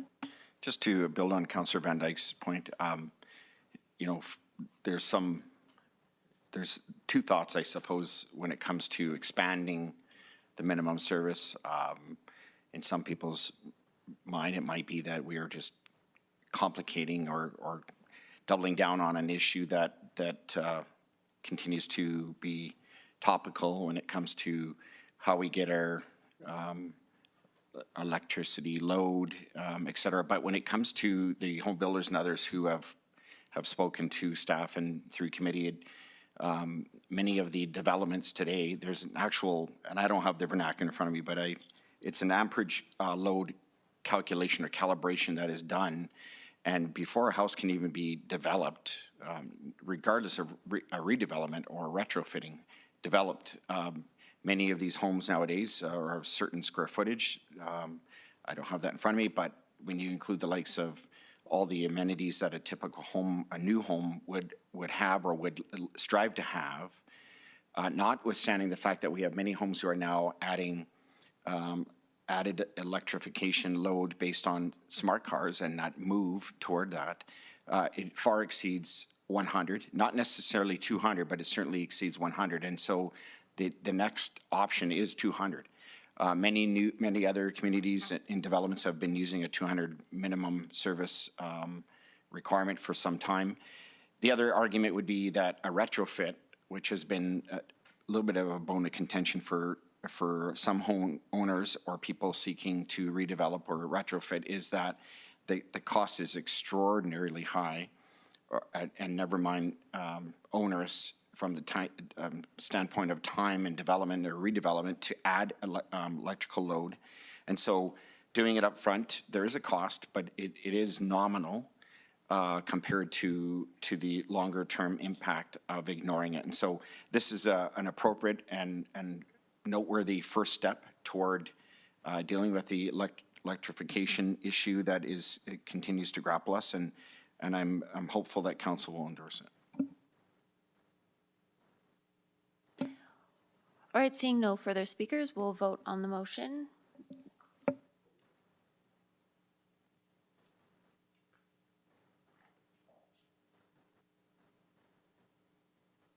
That's unanimous.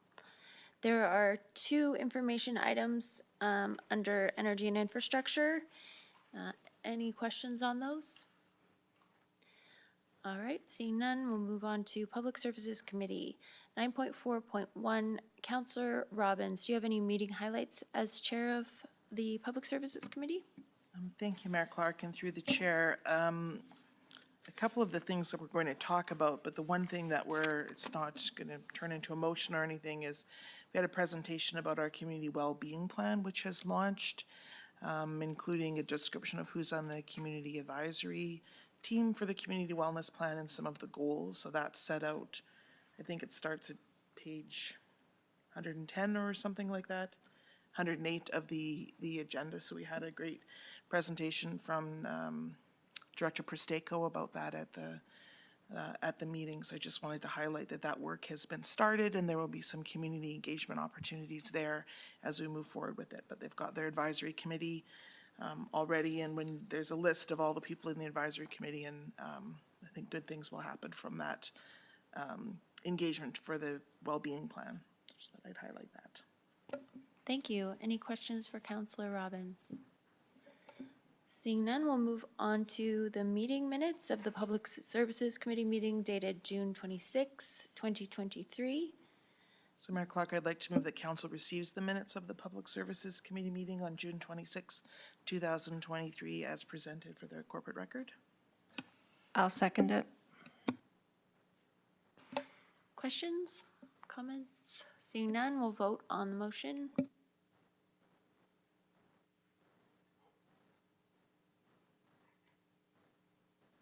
That's unanimous. Item 9.4.3, downtown public washroom services. So Mayor Clark, I'd like to make a motion so we can start the discussion, so I'll lay it on the table.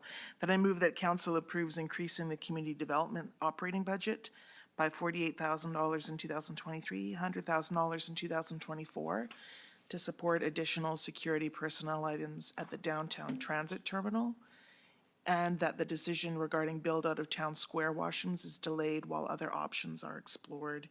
You will all recall that we had a capital request for $500,000 for that washroom, and we've been discussing that at committee, so we can provide more information later. But that's the decision and the capital costs being delayed while other options are explored.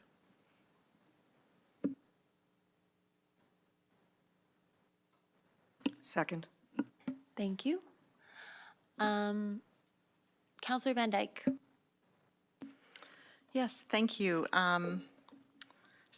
Through the chair, I was able to participate on June 12th in a roundtable discussion on public washrooms at the Community Solutions Summit, as it was identified as a priority area by downtown local organizations and businesses. And it's something that I think about a lot. You know, as a mom, when my kids were little, I had a preschooler and a baby, and as it happens with little children, you suddenly need a bathroom, and you also need to be able to put your child down. You want it to be safe and clean and accessible to you. So that's something that I think about a lot, is families in our community needing washrooms for their families. And then I also have people in my life who have health conditions that require sometimes fairly immediate access to bathrooms as well. And then during COVID, you know, a lot of the places that we took for granted as having access to, like retail establishments, you know, we're no longer allowing people into them. And some people can't afford to purchase an item in a store to use their bathroom, and sometimes that's required. So all of those things together can really show the gaps in a community where you need bathroom access. And I know that city administration is looking for kind of longer term solutions. And at that table, we talked about some pretty innovative things happening around the world. The Portland Loo is one. There's automatic and self-cleaning public toilets developed in Paris and New Zealand and in Montreal, and high-tech solutions for existing bathroom spaces to help keep people safe. So I'm very confident that administration is continuing to look at kind of longer term options that will provide solutions to some of these issues around security and cleanliness and appropriateness. But in the meantime, I support this budget amendment as a temporary solution while they investigate those more permanent solutions. Oh, sorry, one additional thing. It's in the briefing note, but I would just like to remind people that city facilities are open during their operating hours for the public to use. So City Hall, the Public Library, the Esplanade, and then of course the transit station as well. Thank you. Councillor Sharps. So, through the chair, I'm going to tell you this. We all know where I think we know where I stand on this. I am incredibly frustrated with our town center and the downtown. When we built this, I made no bones about where's the washrooms going to be. And I believe the answer I got was, we've got a plan for that. There's piping in place. We're good to go. The minute there's a budget amendment, we can do it. Now it doesn't look like that's possible, so I get that. Crap happens, literally. But here's the problem, is the downtown transit terminal, notwithstanding anybody sitting on a committee, I live downtown. Darren lives downtown. Here's what reality is. They will not walk downtown to the bus terminal. They will knock on our doors downtown. They will go into station. They will go into pool house. They will go into all our businesses because they're not walking downtown. So bottom line is, it is frustrating for us downtown business owners, but second to that, I have to ask, instead of spending $148,000 in 2 years, are we not able to put up a temporary solution in Riverside Park or Battis Park if town center is off the books? I just think that telling people they're going to walk 2 blocks down the street, they're not going to, and I get it. Like, it's our downtown core, and we're telling people to come down here, but we have no washrooms unless you. And I agree with Councillor Van Dyke, not everybody can afford it, but not every business owner should open their doors for everybody to come in. They don't, it's not what we signed up for. So we need some help. We talk about making downtown viable and helping out the business community, but we need some help with that. And washrooms are one of them. Managing Director Stouth. Councillor Sharps, can you repeat your question, please? Can we look at different options, please, other than the 48,000 and the 100,000 for the next 2 years, to look at something immediate for the downtown core? Because they're not going to walk, people don't walk down to the bus terminal. Thank you for the question through the chair to Councillor Sharps. We did talk about portable and immediate options. We have tried that in the past, and they were heavily vandalized. So in discussions with Medicine Hat Police, their recommendation was whatever we put, wherever we put it, is going to need security there. So there's going to be a cost for security to monitor washrooms, whether they be a permanent installation, a porta potty installation, or in the case of the proposed idea at Town Square, it would have been on a movable platform that could have been taken out at a later date if the area was redeveloped. But regardless of the type of washroom, security is going to be required. So we already have the terminal washrooms in place. They are being used now. The security that's in place in the terminal has decreased the amount of repair work orders that are generated through facilities management for that facility. We feel that increasing it to 24 hours will decrease those costs for minor repairs that are caused by people in the transit terminal, to reduce those costs further. So the short answer is you can put portable options anywhere you want, but if we're going to get away from high vandalism costs and have a vendor that will actually put the equipment in, we'll have to have security. Do you have a follow-up? Yes. Yeah. Right, and I don't disagree. So the need for security, I guess my concern is they're still not going to walk down to Town Square. So even if you put in 148,000, or not to Town Square, to the bus depot. So even if you put in that money, they're not going to walk down there during the day or even after the day. So my question is, there's no downtown facilities, like there really isn't. So if you're downtown frequenting and shopping, you don't tend to walk the 3 more blocks down to the thing. Because again, the people that are downtown shopping aren't the ones that use the bus shelter.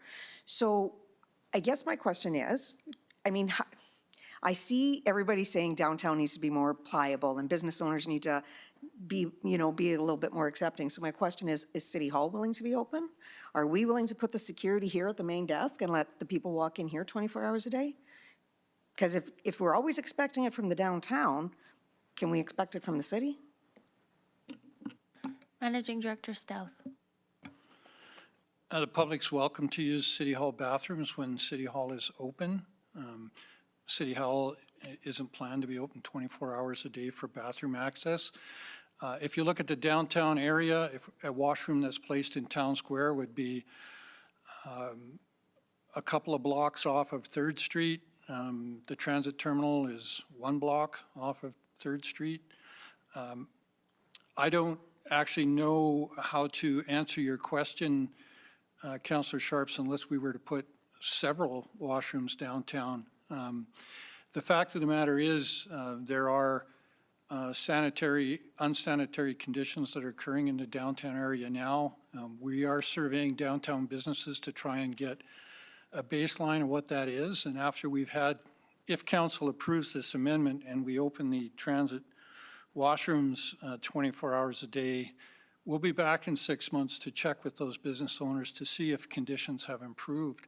And that would include things that are happening in or outside of their building that are unsanitary, and indeed the number of people that are knocking on doors to use downtown business washrooms. So we do have that in our plan as well. So my question was, can we open up City Hall for 24 hours a day? So, and you're absolutely right, Managing Director Stouth. So I'm going to tell you, last week I walked into my building twice with human feces on the back step. So if the city thinks it's okay to walk those 3 blocks, open up this facility. Like, I don't mean to double down here, but it just can't keep coming up on the business owners. It just can't. So my question, I guess, is to the city manager. City Manager Mitchell. Thank you, and I did have my button, but I'll jump the queue. Through the chair, what I hear often all the time is, why can we not be more innovative as administration? And what I see here is that we did brainstorm and try to look at some solutions. It's not a permanent solution. This is a complex problem. but we had a budget amendment for Town Square. We could have just said, yeah, good, done, put a bow on it, fine. However, we have to look at our managing director and executive team who kind of looked at the problem, and we're trying to solve it. It's not the fix-all, I agree with you. We will come back and look at it. It's a temporary solution at best to see how it works. It also may answer some larger problems with parking downtown, because if there is increase of security there, there may be the ability for, we're trying to connect with business owners, have their staff park there because it is safer, so that there's more parking for residents. So it's a very complex problem, and I'm not discounting what you said, but it's one solution. We could have City Hall open on the weekends, but that would be more cost and more increased security than there is now. So that would be something else we could look at. So I would like to give staff the opportunity to try something like this innovatively, with the caveat that we come back to council and let you know how it's working. That would be my suggestion. Councillor. More follow-up. So I would ask that when we decide if it's working, we involve the downtown. Because the business owners that I talked to today were not involved, and they're on 2nd Street. Councillor They've Robbins? had no conversations. Councillor Robbins. Oh, I know, but I thought you might have Managing Director Stouth. Thank you. Through the chair, as I said earlier, we're just conducting those conversations now so we can get a baseline, and we'll be back in 6 months to do it again. Thank you. Councillor Robbins. Yeah, so thank you, and through the chair, I can say that just in the work at committee, what we discussed first was the pilot project with the porta potties last year, as there was no, in the Town Square build, no washrooms contained in that original budget. And the pilot project was not successful for a lot of reasons, mostly vandalism, and you wouldn't have used them because you had felt unsafe doing so. That did trigger a conversation at committee with other models of public washrooms that are more successful, some involving an outreach worker's office that's right adjacent to the washroom, some involving, an open bottom, so that if someone overdoses in there, or suffers from drug poisoning, that there's someone able to help them out. And I think that Managing Director Stouth makes a very good point. No matter where you put that bathroom downtown, there's going to be people who choose not to walk to it. But we do know that a lot of people take the bus. They use the facilities at the transit station already. There's the security there. So if someone did overdose in the washroom, there's someone who's going to be there, able to check, able to make a phone call, and potentially save a life. So that was another consideration, why the security is so important. So those are the types of things we discussed at committee. But Councillor Van Dyke's quite right. There was, a big discussion of what that might look like at the summit that was hosted by Medistar Community Housing and the city. Interestingly enough, Director Presteko sat at the bathroom table to discuss so there was some discussion there. This isn't going to be the long-term solution to the problem, and I think the consultations and everything that will happen will help. But it didn't make a lot of sense after hearing and reading through the briefing note and talking about a committee to install a washroom that's going to have the same problems the porta potties did. They're unsafe, they're unclean, people will not use them. So that was part of the consideration. And it may be that for these 2 years, it doesn't help. I also work downtown, or worked downtown for about 20 years. My office is still in the downtown, not that I attend it that often anymore. I'm usually working from home, but I've also spoken to business owners and users of the downtown, and they see the 24-hour security presence somewhere in the downtown core may have some value to them as well. So, I mean, it remains to be seen, but there's certainly differing opinions about it. I think that that's what we discussed at committee and why we brought forward the recommendation as we did. Councillor Hirsch. Thanks, Your Worship. Two things. One, I'm in favor of the motion as it speaks. And the reason I wasn't supportive of the town square bathrooms is exactly what the pilot project showed. inevitably and unfortunately leads to my second point is that one thing that we haven't discussed is we have public bathrooms in various areas in the city, King Cooley for one, and I think it's probably closed than it is open.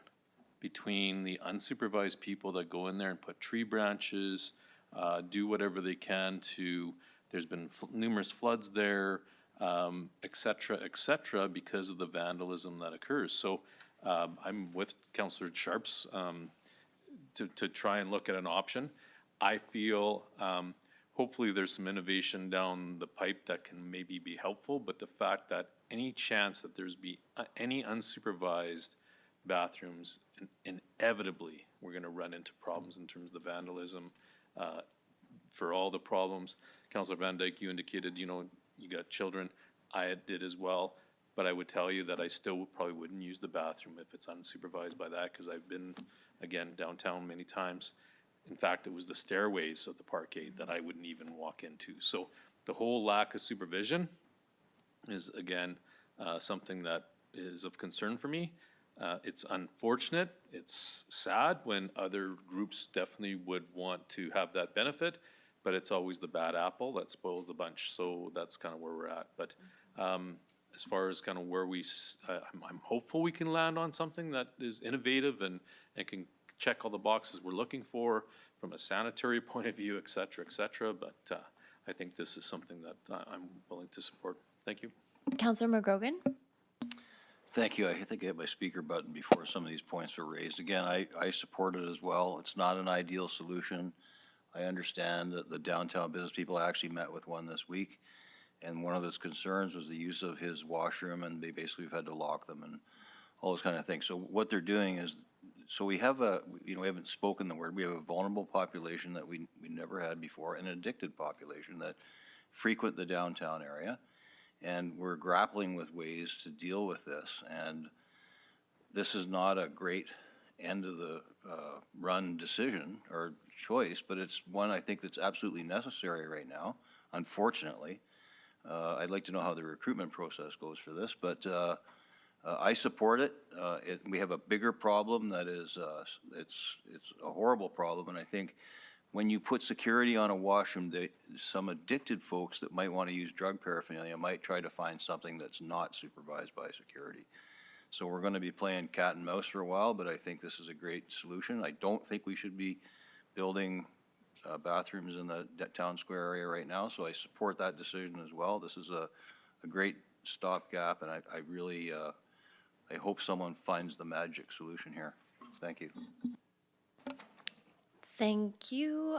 I wanted to just echo the comments, or I guess you just mentioned, Councillor Robbins, that there was a summit on homelessness, mental health, and addiction on June 12th that was co-hosted by the Medicine Hat Community Housing Society and the City of Medicine Hat. And one of the topics, the issues that was raised to the level of priority and then discussed and there will be outcomes was downtown washroom. So this is something that I think the city is working on, but also there is broader community interest, and there was, representation from lots of different people at the table.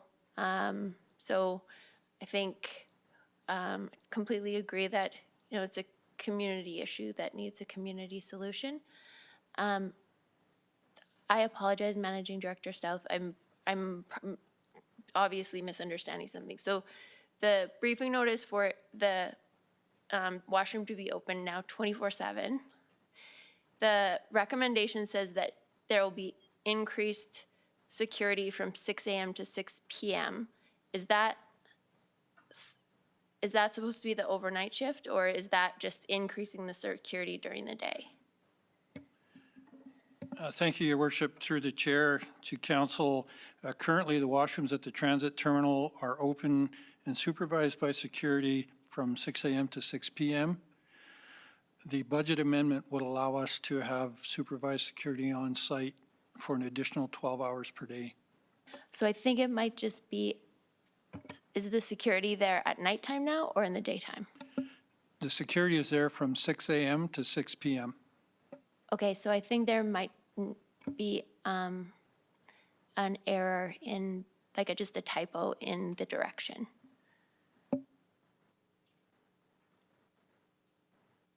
Sorry, where is that? Again, I apologize if I'm wrong about this, but at the end of the direction, it says that the budget is for on-site, combined for on-site security costs at the transit terminal from 6 a.m. to 6 p.m., 7 days per week.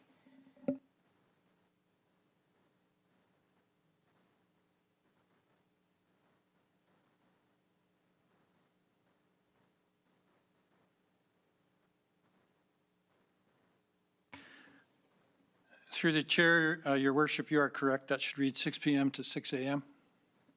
Thank you. Okay, thank you. And I also just want to note, as has been, I think, said before, that this is not, that this is a part of the solution, and that the second part, B, is like we are directing the decision regarding, so we're, at this point, we're saying we're delaying that, but it will be revisited. And I was just wondering if that will be, has that been added to the public services oil list? Yes, sorry, or Managing Director Stouth. It hasn't been added to the oil list pending our discussion today, but it is certainly something we continue to discuss. So if that's the will of council to add it to the list, we can certainly do so. I think that might provide some comfort around making sure we do revisit this at some point, although I do know a lot of work is being done. Doesn't hurt to add it to the outstanding items list to keep track. City Manager Mitchell. Thank you. Through the chair. Just, we were mentioning the homeless summit, and I've had a few members of the public ask me, there was supposed to be some feedback from the summit. Do we know when that's going to be presented? It will be released. I'm not sure if you're expecting a presentation. Yeah, it will be soon. It is near finalized. Councillor Robbins, did you have any additional information on that? No, my recollection was at the summit that all of the ideas were going to be compiled and released as well. And I thought the timeline of that was 6 to 8 weeks, but I could have just been making up that number. Thank you. Seeing no further speakers, we'll vote on the motion.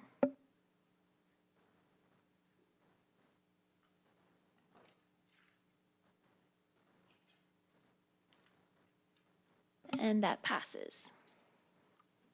Go ahead. Sorry, Mayor Clark, I'm not sure if we need a motion to add that to the oil list, or you're happy if I look at Managing Director Stouth and ask him to add it to the oil list?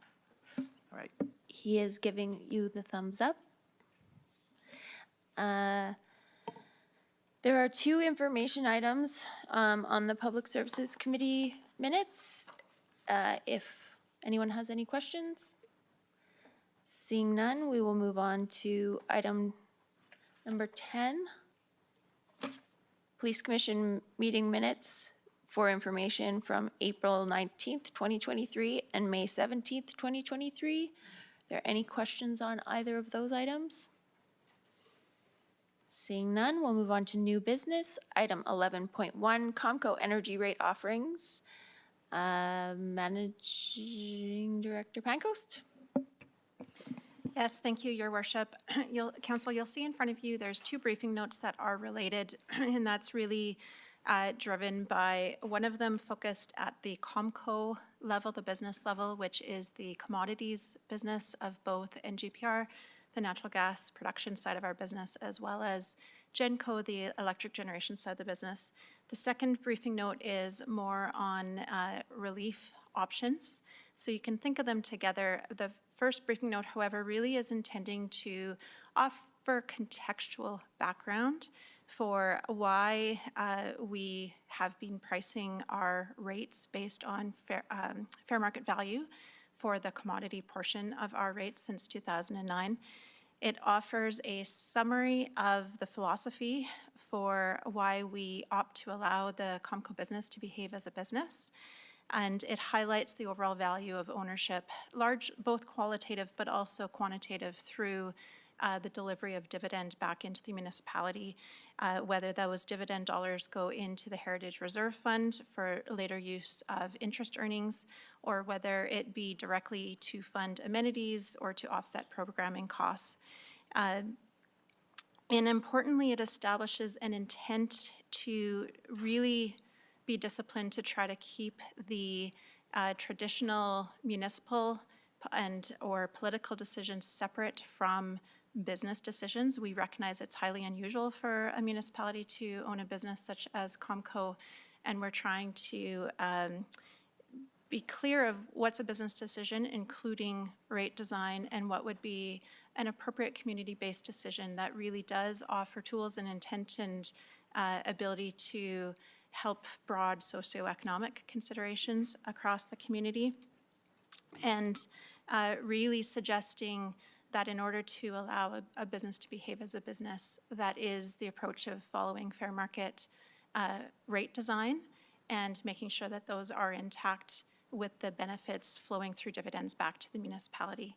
For the typical socioeconomic or broad community interest decisions, we are suggesting that that's still, of course, available to council, but is best done through broad use of reserves or other sorts of municipal funding after the fact to keep the business side whole, and then to leverage those funds as needed, just as we have done in the past for various COVID relief or other sorts of low-income support funding. And that allows us to make sure that we retain rational decision-making for the long-term viability of the Comco business. I will certainly invite any questions. I also have Manager Travis Tuchscher online, but as well, it may be the interest of council to also consider the second briefing note that does walk through a proposed approach to offering relief into the community. I will also note a couple of additional comments. We certainly are unique in that we have our exemption under the Electric Utilities Act that we need to be compliant with, both in spirit and letter of those expectations.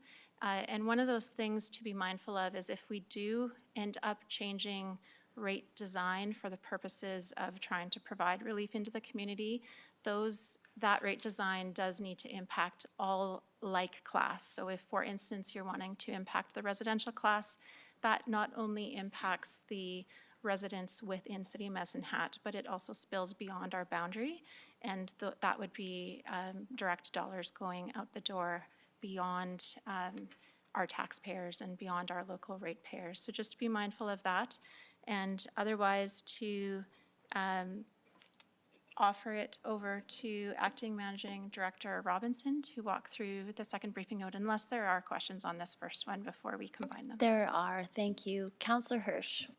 Well, and in fact, I don't know if Councillor McGrogan would feel the same way, but I feel like my comments are actually linked to both. Because one, my comments will spill into the proposal that you're making. So I don't know if it's appropriate to ask Councillor McGrogan. Maybe we can hold back our questions until both, or you have one. Sorry, I'll defer to after the presentation. Councillor McGrogan. Thank you. And through the chair, I just want to say that I really appreciate how these two have been split out because they're two different issues. And I really appreciate the information in 11.1. So I think the Comco energy rate offerings is well laid out. Any community member that reads this has got to say, you know what, okay, that makes a lot of sense. So I just want to, I guess, compliment the authors of this because I think it's very well laid out. And I'll save my other comments for 11.2, but thank you. So maybe if you don't mind, I can split mine up. So if you don't mind, I can comment. Yeah, go ahead.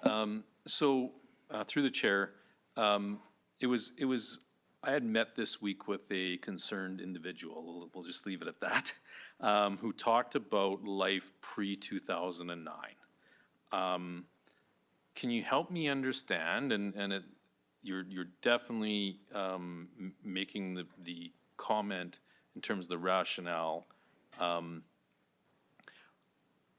So the feedback I got was prior to 2009, so that must have been the triggering event, that the market forces, that being said, we as a City of Medicine Hat just basically had a mandate to have cost plus 5% or cost plus 4% profit was a bit of a mandate, which I was told. So, which of course runs into a bit of challenge when you've got market forces out there that is both up and down, some spectacular climbs and highs and lows of commodities out there, which is a little bit of a different narrative than it was back pre-2009. But help me understand kind of this person's argument is basically saying that why can't we go back to those days? And really, at the end of the day, your comments, and maybe I already answered the question, you've already stated that any changes in terms of market rates affects the ratepayers. So that means expanded in terms of all the ratepayers that we're involved. When I fashioned my motion, it was based on shareholder, which is purposely done, which I think eventually I'll talk to in the part B of it. But maybe help me understand kind of the rationale. Maybe if you want to reiterate some of the rationale that was put in there, but tell me what ultimately led to the 2009 decision. Managing Director Pancoast?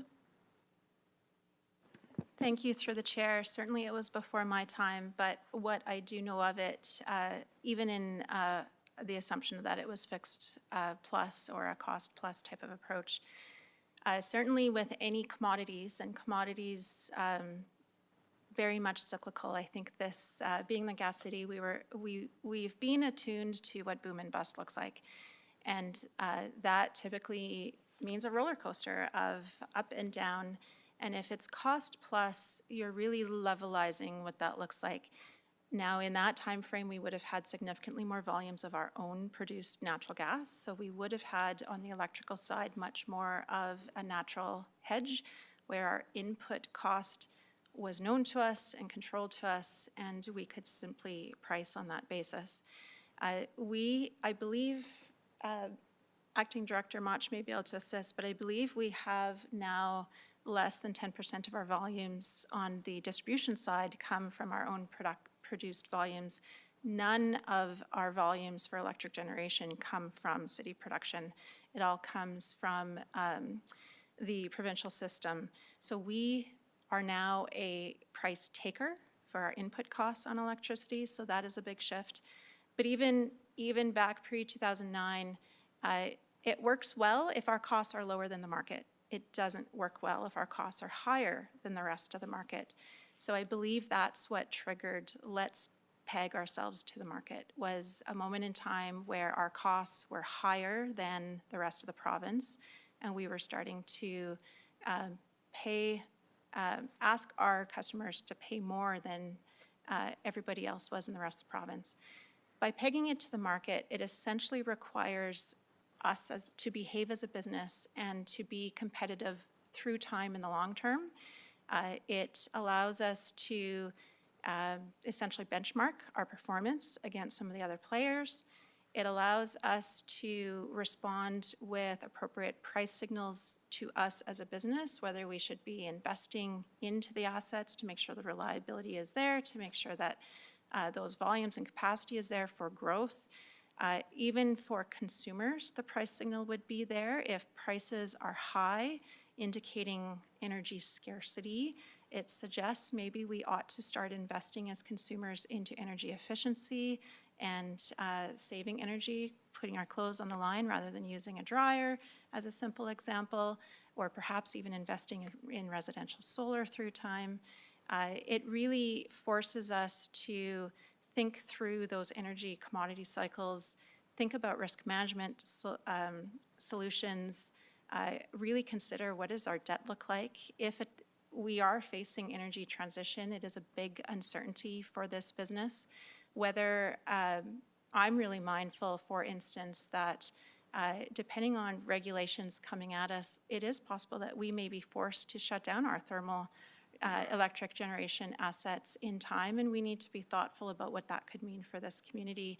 So making sure that we have a chance to even revisit the dividend in the future to make sure that we have appropriate reserves for any liability that may come with potential shutdown and/or reinvestment to mitigate against climate change, carbon costs, and/or to reinvest to diversify against some of the thermal assets with a core focus of making sure that we can supply electricity to our customers. That is our primary focus, is making sure that we have that reliability that is affordable and clean going forward.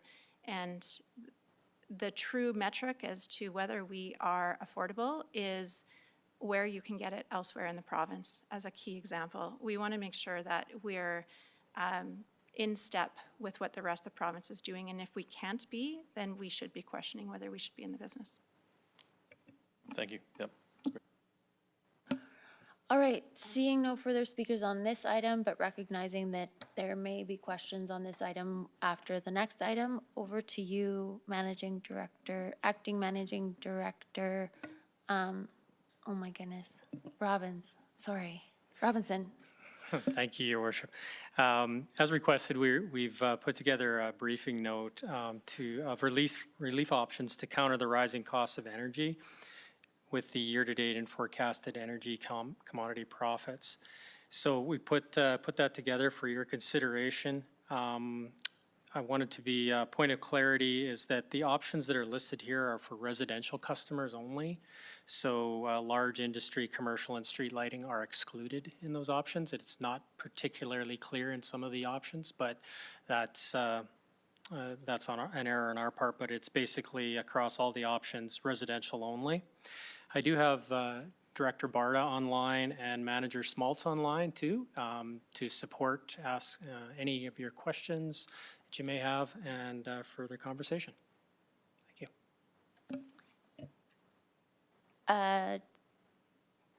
We should probably put the motion on the table if anyone wants to make the motion, or if there are questions for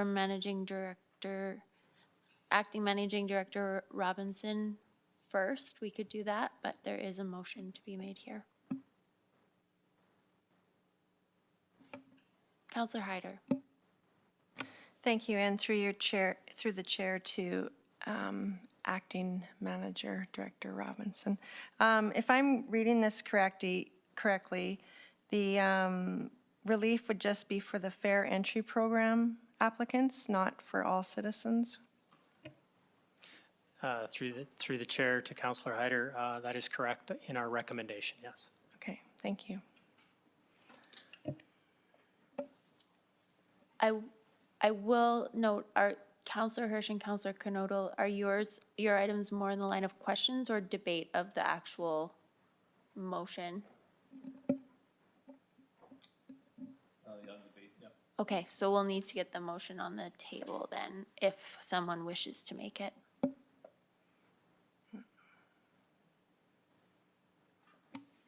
I'll make the motion. I move that council directs allocation of up to $500,000 to the existing fare entry program, which would increase the 2023 annual fare entry relief credit from $300, which is $50 in January, February, March, July, August, September, that's what it is now, to $1,200, $50 in January, February, March, July, and $200 for August through to December. I'll second the motion. Councillor Hirsch? Thanks, Your Worship. So I appreciate the work on staff in terms of bringing something forward that seems to resonate well within the community. But unfortunately, I think it stops short in terms of what I feel is really a challenge, not just for the fair entry, for actually all citizens of Medicine Hat. And I'll start by the fact that I'm very thankful that we own our own utilities, because during COVID, and as a result of our oil and gas division suffering some dramatic losses, it was the utility and the ability, the fact that we had a savings account that really, at the end of the day, our budget, which was woefully short year in, year out, which precipitated financially fit, then advanced financially fit, or whatever it was called, led us to deplete that savings. If in fact we didn't have that savings or the ability for the funds available, we were looking at upwards of $32 million deficit on our budget. And knowing that it's 1% for every $800,000 worth of revenue, that would have been a dramatic charge to the citizens of Medicine Hat if we didn't have those funds available. So I think we talk a lot about a communication, and I think that's a reality that we were very fortunate to have. So that said, so I'll start there. But I think I want to reiterate the need, and I kind of wrote some notes here, reiterate the need for a special dividend to be considered with extraordinary profits to all shareholders. And the reason that's important to me is I think I've certainly heard in the community there's been adequate coverage, $120 million, et cetera, that would be considered extraordinary profits, and I would agree. That said, for us to just squirrel it away in following our dividend policy, which I was actually very proud of in the fact that I assisted in the development of that, but my concern is that's kind of not what it was meant for. It was meant for when we had, let's call, average profits. So when we're in the extraordinary range, I'm getting feedback from the citizens of Medicine Hat of the here and now saying, what about us? And why would all that money be ferreted into the Heritage Savings Account, which at the end of the day, people need to understand the intentionality around the fund is to create enough funds available that we could, in fact, with the interest of that, offer things within the community that is basically very sustainable going forward. So it's kind of a lasting legacy, if you will, of our oil and gas division, and quite frankly, maybe driven by the utilities as well. But I guess having said that, we can have our cake and eat it too. And in fact, I've talked many times with Managing Director Egert on what's a sustainable dividend look like, because quite frankly, we're still short on our budget to the tune of, I believe, $9 million, which really, if we didn't have those funds available, again, which we would have to go back to the citizens of Medicine Hat for $9 million until we can find a satisfactory way forward that can balance the budget. But my argument is, I don't know if we need to get to zero. I think what I'd like to see is something that we could look at that relatively a formula that can be sustainable. And I've said this time and time again, because in addition to the future Hatters, if you will, and that's kind of what it's meant for, we also have to take care of the here and now, and I've heard it time and time again with extraordinary profits, and I'm not recommending a regular annual dividend of a large amount of money. I'm looking at it in special cases like what we have in front of us, which we could do in a trailing manner. We could look at what we've done last year and then make that dividend decision this year or right now. Or, quite frankly, we wait till the end of the year, as Councillor Van Dyke, I recall saying, we should take a prudent approach and have that as a review at the end of the year. The only problem with that I see is people are experiencing too much not enough money. And they're looking at rather large utility bills that are very onerous, and what can we do to perhaps assist right now. So I'm not necessarily in favor of the motion on the table, because I would like to see it spread within all the shareholders, City of Medicine Hat. So that is your time. Thank you. Councillor Knodel. Thanks, Mayor Clark. So I want to share my top priorities in regards to this recommendation. So I think it's important to me that we continue working on getting ourselves into a financial position where we are not carrying such a significant debt load. And if we look at the numbers from what's in front of us, it is close to 6, so it goes from 11 to 6 million, so 11, am I getting that right? 11 this year, and then 6 million next year is our deficit. Did I get that right? Okay, good. I lost my page. So that's great. I think that trends in a really positive direction. And on top of that, supporting the vulnerable population would be another top priority for me. I would like to see a future goal of working towards using our dividends to support the build out of something like our Southside Recreation Center. I have two questions. How would a one-time payout to all citizens of Medicine Hat affect our debt repayment goals? Is there something that this particular extraordinary revenue should be used for as an alternative to what Councillor Hirsch has just requested?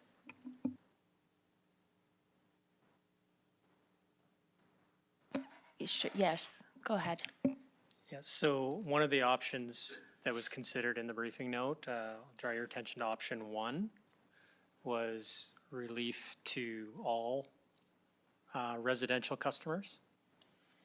Is that the angle or the question that you're looking for there? Through the chair to Acting Managing Director Robinson.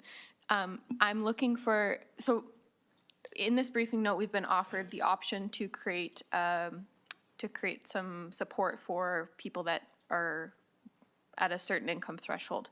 You're drawing attention to what Councillor Hirsch is stating is an option. What I'm looking for is, rather than, so we could, I'm almost going to a third option. Is there something internally or community-wise, such as supporting the build-out of Southside, our planning for building out Southside, a Southside Recreation Center? Or is there projects within the organization that depend on these excess, depend on the possibility that there might be excess revenue coming in that we could be utilizing? Like, is there a third option that's important? I understand there's options listed here. I'm wanting to verbalize what kind of lies in front of us. Maybe I'm missing the mark with my communication. Through the chair to Councillor Knodel, the funds would be, if we do nothing with the surplus, they will be distributed based on the dividend policy. So that dividend policy has a ranking of where the funds go. But perhaps I could defer to Director Barta if she's heard the question online. Yeah, thank you. Through the chair to Councillor Knodel, if we were to not pay out a dividend or a relief program to our rate base, then what would happen is we would put the dividend or the excess surplus that would be available would then be allocated into our reserves and would be held for future development of our infrastructure or new capital programs that are coming up into the future. Thank you. I really appreciate that information. It allows all of us, as well as the community, to paint a picture. Well, if we don't do this, here's what happens, and here are options in their entirety. So thank you. Councillor Hyder. Thank you, and through the chair, I pretty much echo Councillor Hirsch's words and his wisdom on this. I will not be supporting this motion, and I hope that we can think of all our stakeholders and our citizens. As we all know, it's a very financially hard time for lots of people with for groceries, for just their monthly needs and payments, and here we are with these high utility rates. So I think we need to do something for everyone within our community. Thank you. Councillor McGrogan. Thank you. Through the chair, I'll be brief. I'm not going to support this motion as it stands. I started out by saying, and I do agree, that 11.1 I agree with in its entirety, and laying out how we need to be a profit-driven company. But then when it comes over to our side, the amount of the reserve that we hold. My point at the last meeting was that it didn't seem tangible to residents that these record profits that we're making right now or in any way seen as a benefit to people in the now. It can't just be about the future. And it can't, I don't think, just be for a fair entry program. It's all of our citizens, whether you have an income level that's maybe above the threshold or not, that are saying, you know what, my utility rates keep going up, fair enough, 11.1, love it. But 11.2 is how can we, and it could be just communication, how can we demonstrate better where this record profit is going and what, and when they wake up in the morning, when they pay their utility bill, they go, you know what, this is going to something that's tangible for us in the future. And I think that was really my point in the last meeting. I appreciate the work that's went into this, but I don't think just increasing the program is the way to go, so I won't support that. But I'm thankful of all the work that's went into this, and I'd look for a different solution. Thank you. Councillor Robbins. Thank you, and through the chair, there's a paragraph at 155 of our package in 11.1, the last paragraph that sort of describes using some, political tools as a clean tool or running the business that, and the risk of blurring the two distorts the value of each and undermines their effectiveness.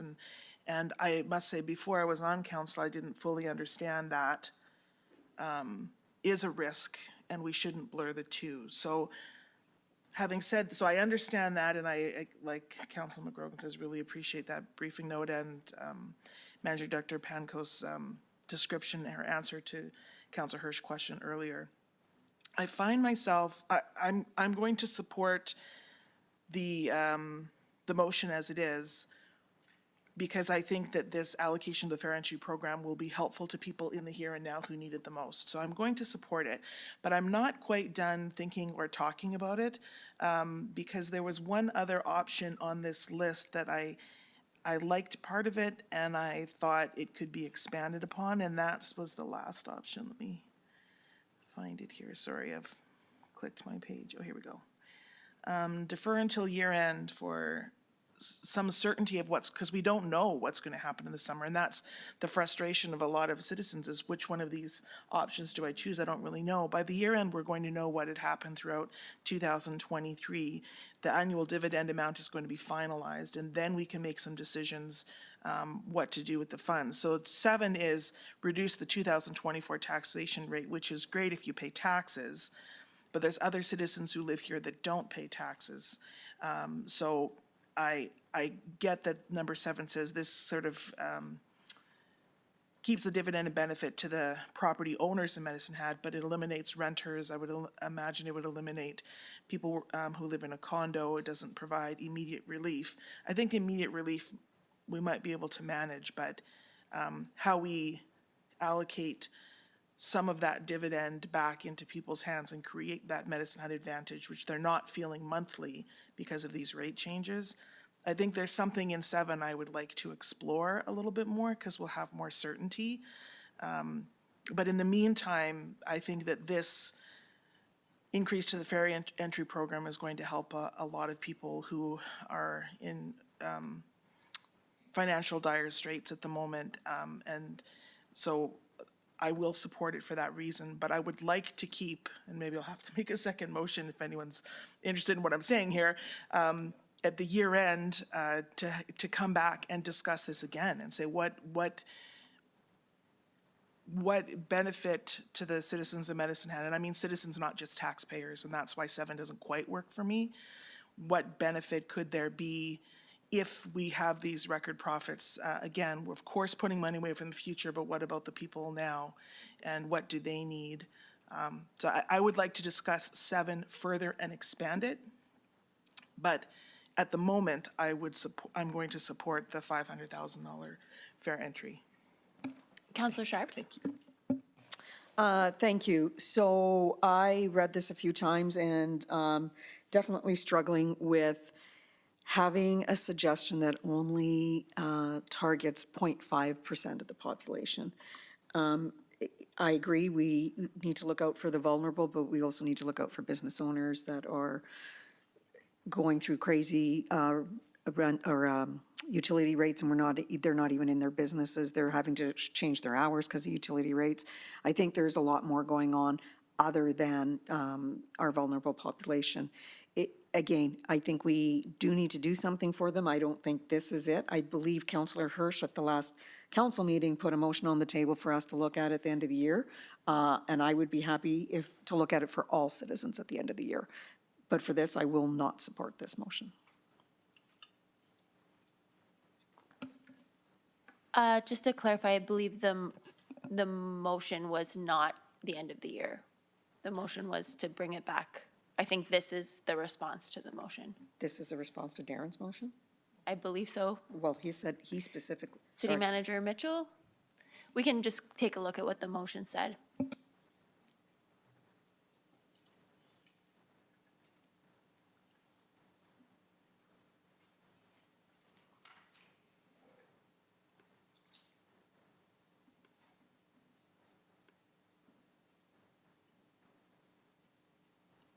Can I read it to you?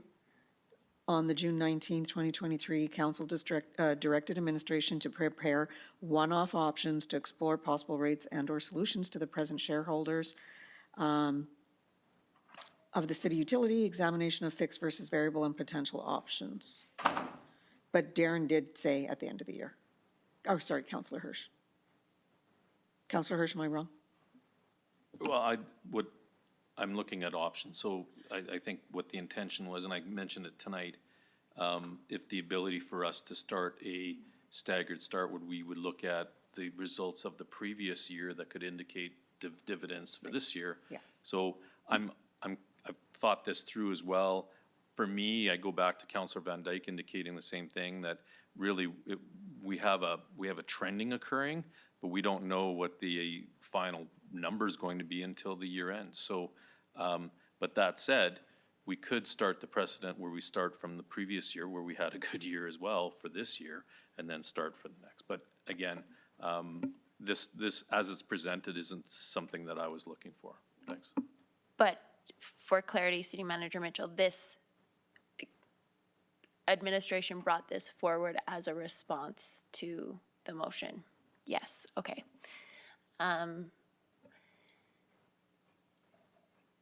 Did you have, that was your, okay. Councillor Van Dyke? Oh, sorry, Councillor Dumanowski. Yeah, good conversation, Your Worship. I'll maybe start where I was going to end, and that is I do support the fair entry allocation until we have identified, whether it be year-end or in course. We'll certainly have a clearer picture of where our utility holdings are, from a revenue standpoint, are moving, and we'll be able to make a educated decision around some kind of return if we choose to do that. But right now, we do have without a doubt, feel a responsibility to our most vulnerable population to ensure that there's some hope and relief for them. I get it. Everybody is paying more. We all are. But when you think about it in that context, the most vulnerable group is disproportionately harmed or hurt by these numbers. I guess the point I wanted to make was validating what Manager Director Pankos put together and spoke to from the standpoint of Comco. I think Councillor McGrogan said it well. If you read it, like it or not, if you read it, it does make sense. One of the things I find when I'm talking to people is a refusal to agree with what's going on, what's happening in the world, how it's affecting our utility costs, no different than anyone else, or they just want direction. And the default rate, fixed rate, and the variable rate essentially do give flexibility in there. I'm learning it more and more and more, and I have too many people asking me what to do, especially family and close friends, and I struggle with that too, because I'm trying to make an educated decision for myself, not the least of which for the people who I love and care for, or people who are within my very close circle. So, but what we have to keep front of mind is that we need to keep the business unit whole. And I don't say that has to be one or the other, meaning we make record profits, but the ratepayer suffers. When I think about what really initiated all this was the record profits we were making, again, to remind the public, and I'm generalizing, most of which is based on selling onto the grid. So the provincial coordinators ask for excess electricity to go onto the grid, so we sell it to them at their mercy. If they decide, no, we don't want it anymore, or we don't want any of it anymore, just your own distribution area will be your revenue stream. What kind of an impact would that have on us? So we can't disregard that, but at the same time, maybe that is a question, is if we, and that loophole we had, and we were open and transparent about it, that loophole before what became the exit timeline, which is right now for that change in commodity for electricity, is had we not been able to sell onto the grid, what kind of impact would we have felt at 8 cents a kilowatt when we are really at the mercy of the provincial prices? So it is a little bit of a chicken egg scenario. Do we do something at the expense of safeguarding for future redevelopment, all the things that have been identified in 11.1, or do we try and find a happy medium? And I suppose that's what we're struggling with today. So for me, I wouldn't mind maybe at the end of my 1 minute, 6 seconds here, what would be the impact if we had remained, because I think that's what's germane to most people's front of mind right now, is if we were remaining at 8 cents a kilowatt and we didn't sell any bit of electricity onto the grid, what impact would that have had, or would that have on our utility? And what kind of a different conversation would we be having? But at the same time, for the utility relief for the fair entry, I think is paramount, and I'm hopeful that council will at least support that today. Was that question directed at Managing Director Pancoast, or are you, let's go with Managing Director Pancoast, and maybe you can clean up. Thank you, through the chair. If you're asking what the financial impact of if the 8 cent per kilowatt hour electrical rate had continued, our estimate is approximately 68 million. 68 million, not 628. So, Your Worship, if I could, so that would be just with our own distribution area, so 68. Okay, thank you. Councillor Van Dyke. Yes, thank you.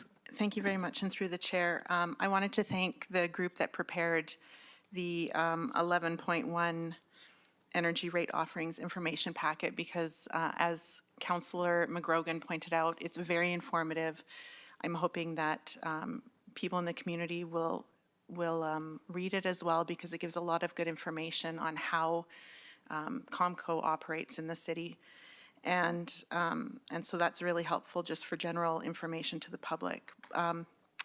I am going to support this motion, which is a bit funny because I didn't support it when it came forward in the last council meeting to have it go forward.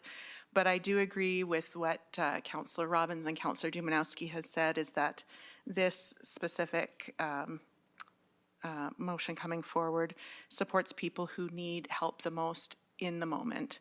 And my concerns, of course, were about making decisions on spending money when we only had forecasted numbers.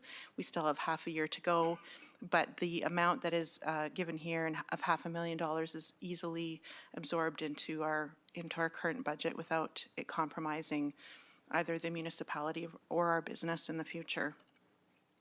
I know that the public really wants to know their immediate kind of benefit when they get their utility bill and they say, why am I paying this? I'm an owner of this company.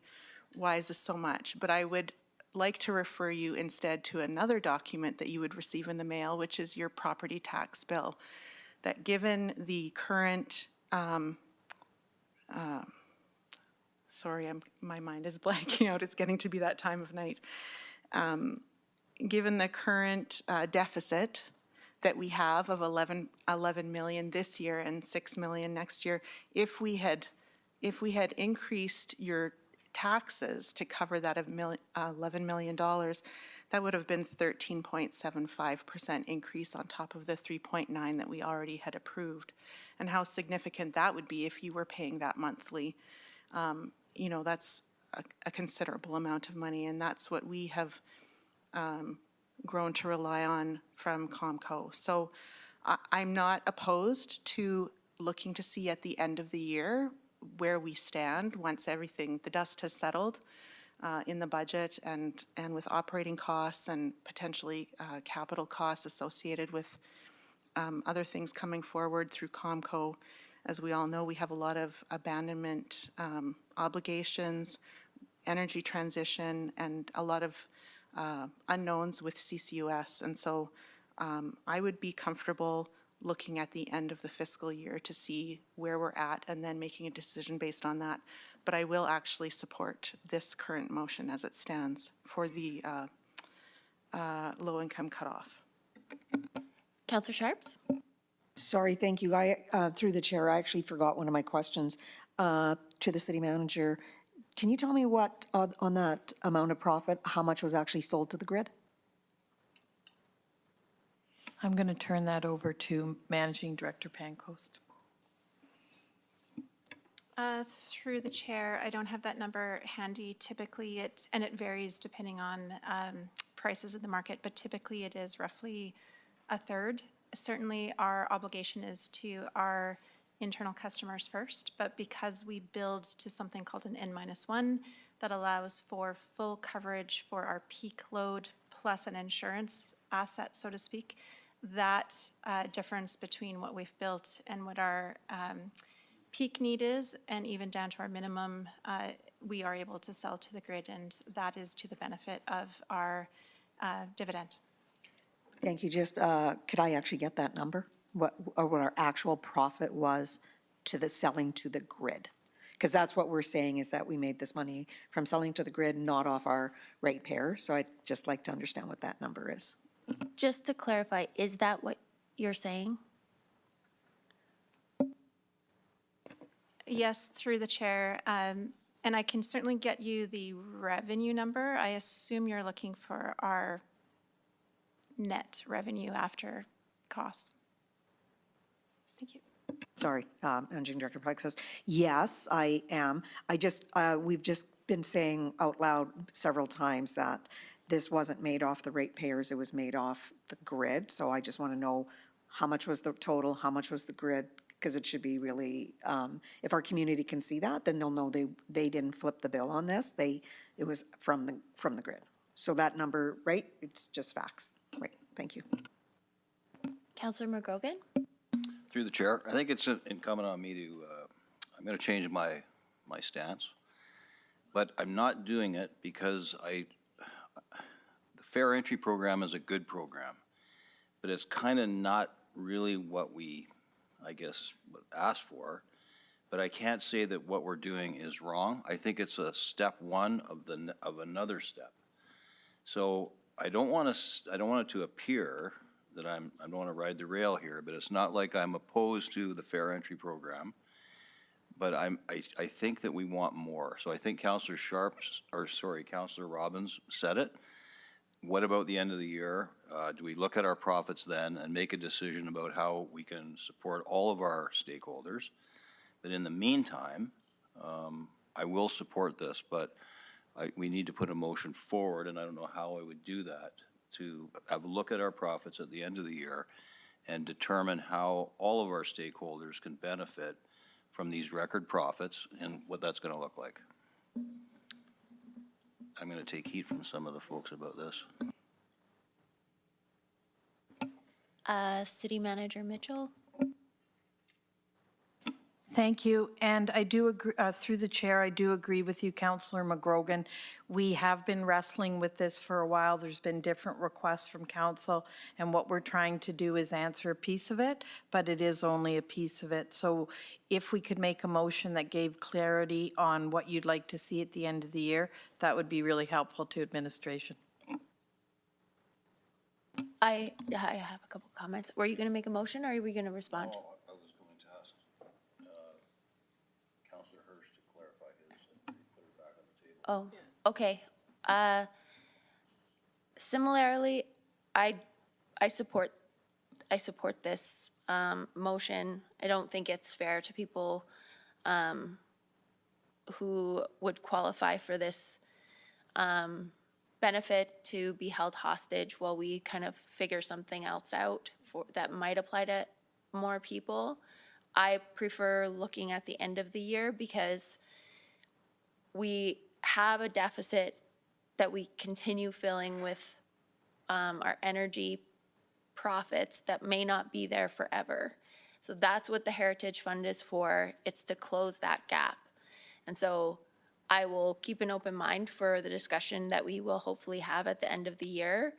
But the dividend from the Heritage Reserve, and from my perspective, until that closes the gap that is our deficit and potentially unknown infrastructure deficit that Strong Towns may reveal, I feel like we need to be really, really cautious about spending money that will make us a dividend to the municipal side that will close that gap that we currently fund through energy sales that may not always exist. So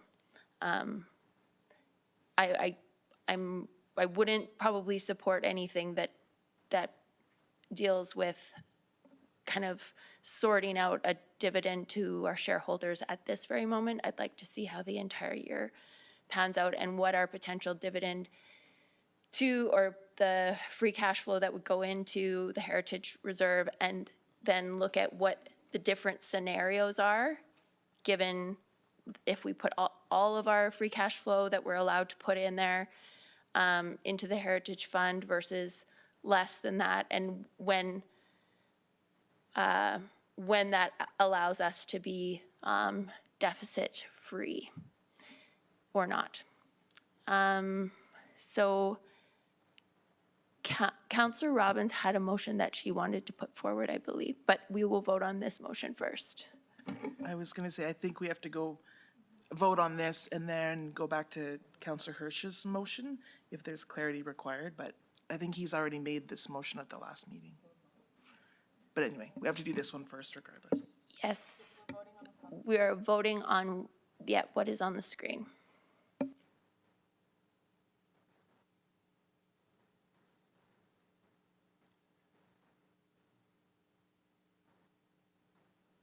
That passes.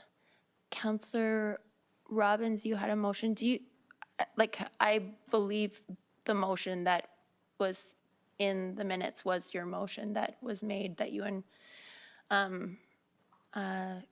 Councillor McGrogan made. Did you want to wait until Councillor Robbins makes her motion and then you can add clarity?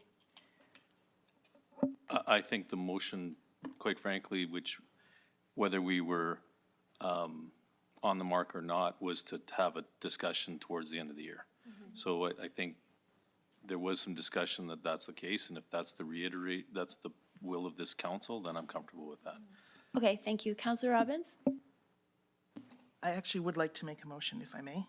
I'm going to go back to Councillor Hirsch's motion and just add to it. So I move that council direct administration to review one-off options to explore possible rebates and/or other solutions to the present shareholders of the city's utility and examine fixed versus variable and other potential options by the end of 2023. Are you still wanting to include the fixed versus other Yes. variable options? Okay. Yes. I'll second that. It's in the minutes. I just added in 2000. So I'm looking, sorry, City Clerk, 7 of 189. So I'm just reading from the minutes of, Yes, I agree. I think that, I just added the year. yeah, I think that the second part of that, which Councillor McGrogan added in the last meeting, was that the response to that was the information that we got. So perhaps that piece has been satisfied. I don't think it has, but I'm not sure. For the purpose of the motion, I think I'd like to leave it in there and have that discussion before the end of 2023. Okay, and we had a seconder. Councillor Hyder seconds. Councillor Knodel. Thank you, Mayor Clark. I just have a clarifying question. So with all of the robust information we've been provided in regards to fixed versus variable, the business as it is, as it stands, and the thought behind why that strategy is important in the business unit, is it not prudent that we accept that to be true and ask for a different version of a solution? Because I feel like fixed versus variable options go against what we're being told is important for the business. Sorry, the motion has disappeared. To me, it's the word examination that's getting me. Councillor Van Dyke. Yes, thank you. Through the chair, I just wanted to point out that on page 158 of the agenda, under alternative options, pros and cons, in items 1 and 2, both of them said that removing rates or looking at offerings, allowing early termination, all of those will be revisited in the fall when bylaw revisions are being considered. So every year, all of the rates are looked at by the administrative team, and they'll review it anyway. So I think that they're planning to do what was requested in this motion anyways. Can I follow Just up? for clarification. Thank you, Councillor Knodel. Through the chair to Councillor Van Dyke, I appreciated it. I guess I misunderstood that the philosophy would be changing, and there's a step-by-step thing that happens anyways in regards to fixed versus variable and the inspection of that particular process. So I thought this request meant that we have to go against what they've recommended in regards to changing the rates that mismatch a market setting and that sort of thing. So maybe it's too late. Maybe I just can't get from here to here. I'm not sure. Councillor Van Dyke. Yeah, so I think what this is referring to is looking at the rate options and how they're presented. And like currently there's a 12-month contract, so maybe that will be revisited, but not the rate setting equations of how we determine how we set the, yes, okay. But maybe Managing Director Pancoast would like to clarify, unless I've covered it sufficiently. I'm gonna go to Councillor McGrogan just in case you can do both. Get a dual hit. Yeah, so that, I still think that it's going to be examined. That's awesome. I think that should stay because it gives us an end date on it. There may be something through the examination that say it's not variable, it's fixed for 3 months, it's fixed for 4. I don't know what it is, and I'll leave that to the experts, but something that allows more clarity to Joe citizens sitting at home trying to figure out whether they want to be on a fixed or a variable rate. There might be another way that also meets the business need of Congo. And that's all I was asking. So that's kind of where I'm going with that, but thank you. So my question or comment would be that examination of the fixed versus variable, the examination has been done. I'm just wondering if it's like proposed options that we're looking for, proposed alternatives, rather than just an examination of what we already have, which I think has been provided to us today. Managing Director Pancoast, do you remember Councillor Knodel's question? Yes, thank you through the chair. It is normal course of business that every fall we do tend to review our utility bylaw and the rates associated with that. And we are certainly hearing feedback through customer service in particular, as well as through council, where there are some opportunities for clarification, for simplicity, for risk reduction at the consumer level. So we are set to review that as part of normal bylaw review this fall. Okay, but not the actual rate structure itself. You're not going to be looking at alternative rate structures, alternative equations, or are you? If I may, through the chair, my assumption based on what I believe I'm hearing as feedback is that we will continue to focus on fair market value-based products, but we do have some flexibility in the specific design, the specific terms and conditions of what those fair market value-based products look like. And we're happy to take some feedback. For instance, we've been hearing some angst about the 12-month term without an ability to reconsider. So that's an area that we will look at. We've also had questions about trying to differentiate the variable contract versus the regulated rate option, which is also variable in nature, but not necessarily in a contract. So we could look at simplifying and perhaps removing one of those as an example. So we will continue to hear that feedback and propose any recommended changes later this year. Okay. Seeing no further comments, speakers, we'll vote on the motion as it is presented on the screen.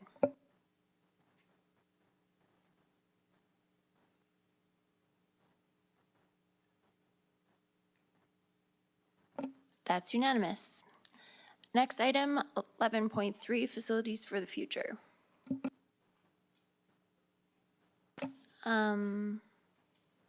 This item is for information and a request that we allocate a council committee of the whole meeting. Oh, we're having a presentation? Thank Go you. ahead.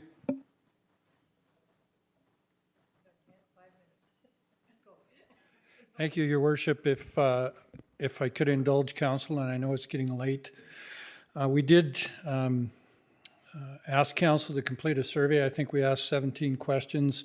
I have Director Will here with me from Parks and Recreation. We also have Dr. John Bushko on the line who helped us develop these questions. So as promised, we said we'd bring those consolidated results back to Open Council, and we have those included in your Open Council package. We are more than happy to answer any questions that you might have in regards to any of the slides that we have, but I particularly wanted to draw your attention to the last slide in your council packet, and that is the overarching value statements that we developed based on council's responses to the 17 questions. And so I'm just going to run through these. The first one is, your message from council back to us was, we need a well-rounded approach to planning in our facilities for the future. We have to pay attention to social impact. We have to pay attention to economic impact and economic benefit. We have to pay attention to health impact and environmental values as we work through these options. So we were going to do that. The important message was to find the right balance in those areas as we bring options forward to council. So that is on our work list. Number two, council told us that inclusivity and accessibility are extremely important in the way we design program facilities. Very much driving response from council. Whatever we do for facility plans, they need to be inclusive and accessible. Number three was interesting, and the value statement we derived out of that, existing locations, they matter, but if there's a better way to deliver service from an alternate location, then we need to be looking at that. Number four, we have to be proactive and try and help adjust our demographic split as we move forward in time to increase the number of working age population that we have, and with that comes youth in the city. So our recreation facilities need to be cognizant of that and think about that as we're bringing options forward.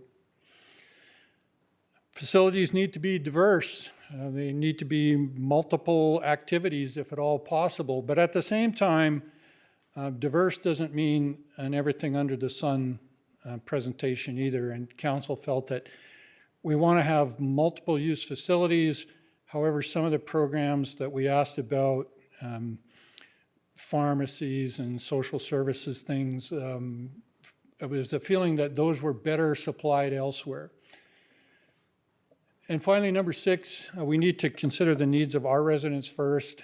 Once we've done that, we can assess through our options how those can be advantageous from a tourism perspective, and also in assisting as a piece of the pie in promoting new economic development. That's the end of my presentation, so 2 minutes of time, go back, and I'm happy to, along with Director Will and Dr. Bushko, if you've got any questions on any of the questions and consolidated responses, we're happy to try and address those. Councillor Hyder. Thank you, and through the chair, I'd just like to commend Managing Director Stouth, Manager Will, and taking on this project, and I'm really excited for the results, and I'm glad we did this survey and are working together. It looks like we have a commonality with lots of things. I'm really excited as our community is to get the ball rolling on things, and this is awesome, and thanks for your work, guys. Councillor Knodel. Thanks, Mayor Clark, through the chair, to Managing Director Stouth. I appreciate the simplicity of the way that you've consolidated, and I understand this is probably a team effort, but the way that this has been consolidated, as well as your commitment to encouraging us to get it done, because we wouldn't have it in front of us if you didn't motivate us all to get it done. So I appreciate the process, and you've done it in a way that, like, this is reflective of what we all think. It's right in front of us, and now steps can be taken to make decisions. So fantastic. Councillor Hirsch. I just appreciate, yeah, certainly the getting the ball rolling ethic that's been drawn here. The reality is we are behind the 8 ball when it comes to our older facilities. Hence, you know, some of the decisions we made with the Moose and Crestwood Rec. So the quicker we can get to something, the happier I would be. But the only challenge that I think we need to start looking at, when I look at some of the feedback that council did on the questionnaire, is that I feel like we're going to be running into snags when it comes to priorities. One being on the one question on large recreation facilities such as multiplexes should not be built unless regional municipalities contribute to the cost. So the challenge is other municipalities are going to say, hey, I'd like to have it in my neighborhood too. So location. So we're going to have to start saying, okay, what are we willing to give up in order to get? So it is a complex situation that we find ourselves in. We're going to have to really, at the end of the day, what you're trying to drive to, I think, is a priority kind of based metric that we can get to somewhere. But we certainly have a lot of discussion that lies ahead. Thank you. Councillor McGrogan. Thank you, through the chair. So when I read these overarching value statements, it seems like it's pretty much we want everything, and how can you deliver this and do it cheap as possible? So if you were to sum this up, Managing Director Stouth, what would you say that was the one thing is Shorty asked on the city slickers on the horse? What's the one thing that you got out of this that actually brings value to where your planning is? Thank you, through the chair, to Councillor McGrogan. I'm going to give you a one-sentence answer, and I hope it doesn't take me 10 minutes to say this sentence. But the one thing that we've learned in this process is priority and sequencing have to be recognized in the options that we deliver, so that council can debate whether you want to go route A, route B, or route C. And there may be route D and E, I don't know that, but certainly we're going to, if council gives us time at the end of August in the committee of the whole meeting, we will be back here with options that talk about impact to taxpayers. Each option will talk about the impact to taxpayers. It will talk about the social impact, and it will talk about the health and environmental impact. So when we put those options out there, it'll be right there for the economic impact and benefit to be seen by council, and you'll be able to have a healthy debate over whether you think route A, B, C is appropriate, or we got rocks in our head and have to go back and start over. That was a long sentence. Thank you. Councillor Robbins? Yes, thank you, and through the chair. I'm quite happy to get into a deep conversation about this in August, once one of us makes a motion to do that. I'm hoping that that meeting would have no reason to be enclosed under FOIP and that we would have that. But there may be, and I accept that there may be reasons. I think that if that's the case, I'd like to, at the end of the meeting, really articulate why those particular things were enclosed. If that happens, maybe it can all be an open. I hope springs eternal about those things for me, but there might be reasons why. But what I'm really looking for that I haven't quite hit yet with Facilities for the Future is usage numbers. So, and I know Director Will's looking at me, he's like, I got those, but I know because I've seen them in different presentations. We had ice use hours, things like that, but we haven't had them sort of all brought together so we understand what facilities we have, what we use. If you knock one off, how do the usage goes up? Will the times change? People have to, swim or play hockey. And I know those are all connected together, but having more information about usage of the facilities, if, for example, there's a new pool built, a new outdoor pool, will people from Hill Pool go to that outdoor pool and then there'll be fewer people at Hill Pool? Or do we think more people will just go to a pool because it's closer to their neighborhood? And just trying to get some sense of that. If there's another indoor pool and Crestwood shuts down, are the Crestwood people gonna go there? Are they gonna go to Big Marble? Or the Big Marble people gonna go, what is the usage of all of these facilities? That's financially of interest to me because all of that will have operational cost. But it's also like what value is added to something based on the usage we see now and the usage we can anticipate, if that makes sense. I'm looking for really hard data numbers on the 28th. Through the chair to Councillor Robbins, yes. Okay, thumbs up to you. Thank you. My one comment is very similar to Councillor Hirsch's, and the piece that highlights it the most is, in fact, the financial on page 189, when you have 89% of people agreeing with one statement and then 89% of people agreeing with the exact opposite statement. So it kind of highlights where maybe there are still some things to be fleshed out, and I would anticipate that a business case or something like that would help to kind of identify where maybe there was some misunderstanding in what the question was maybe. Go ahead. Thank you, Your Worship, and through the chair. Certainly understand your question, and yeah, a couple of consolidated comments are a bit fuzzy, but we're lucky to have Dr. Bushko with us to help us flush these out, and I am confident and stand here to be accountable and tell you when we show up in August, if it's the will of council to hear it then, we will answer those questions. And those economic questions, the options will be presented, and it'll be in a format that you as council can debate. Thank you, Managing Director Stouth. So with that, I don't see any further speakers, but we do not have a motion on the table.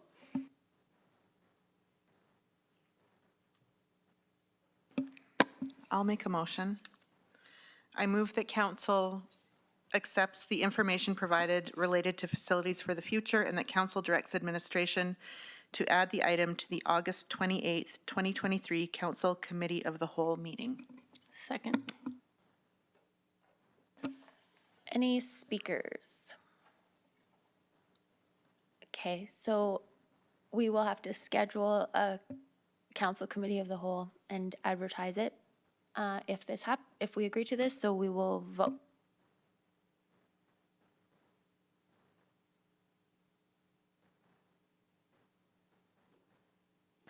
That's unanimous. Now to our final item on the agenda. It is the procedure bylaw.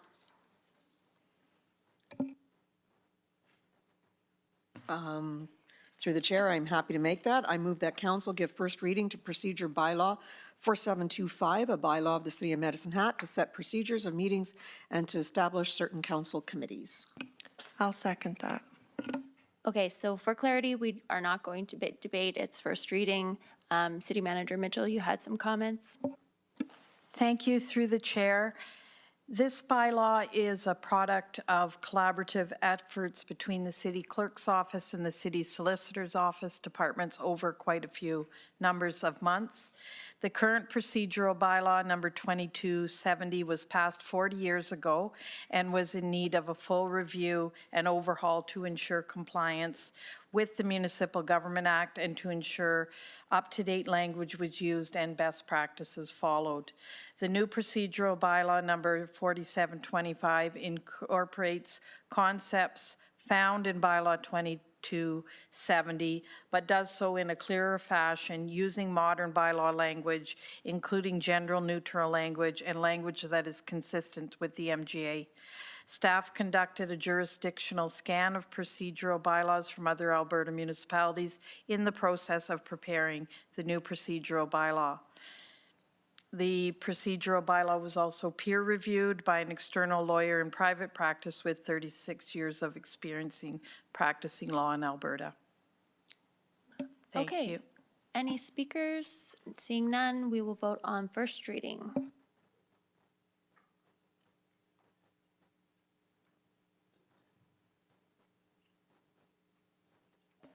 That's unanimous, and seeing no further business, this meeting is adjourned.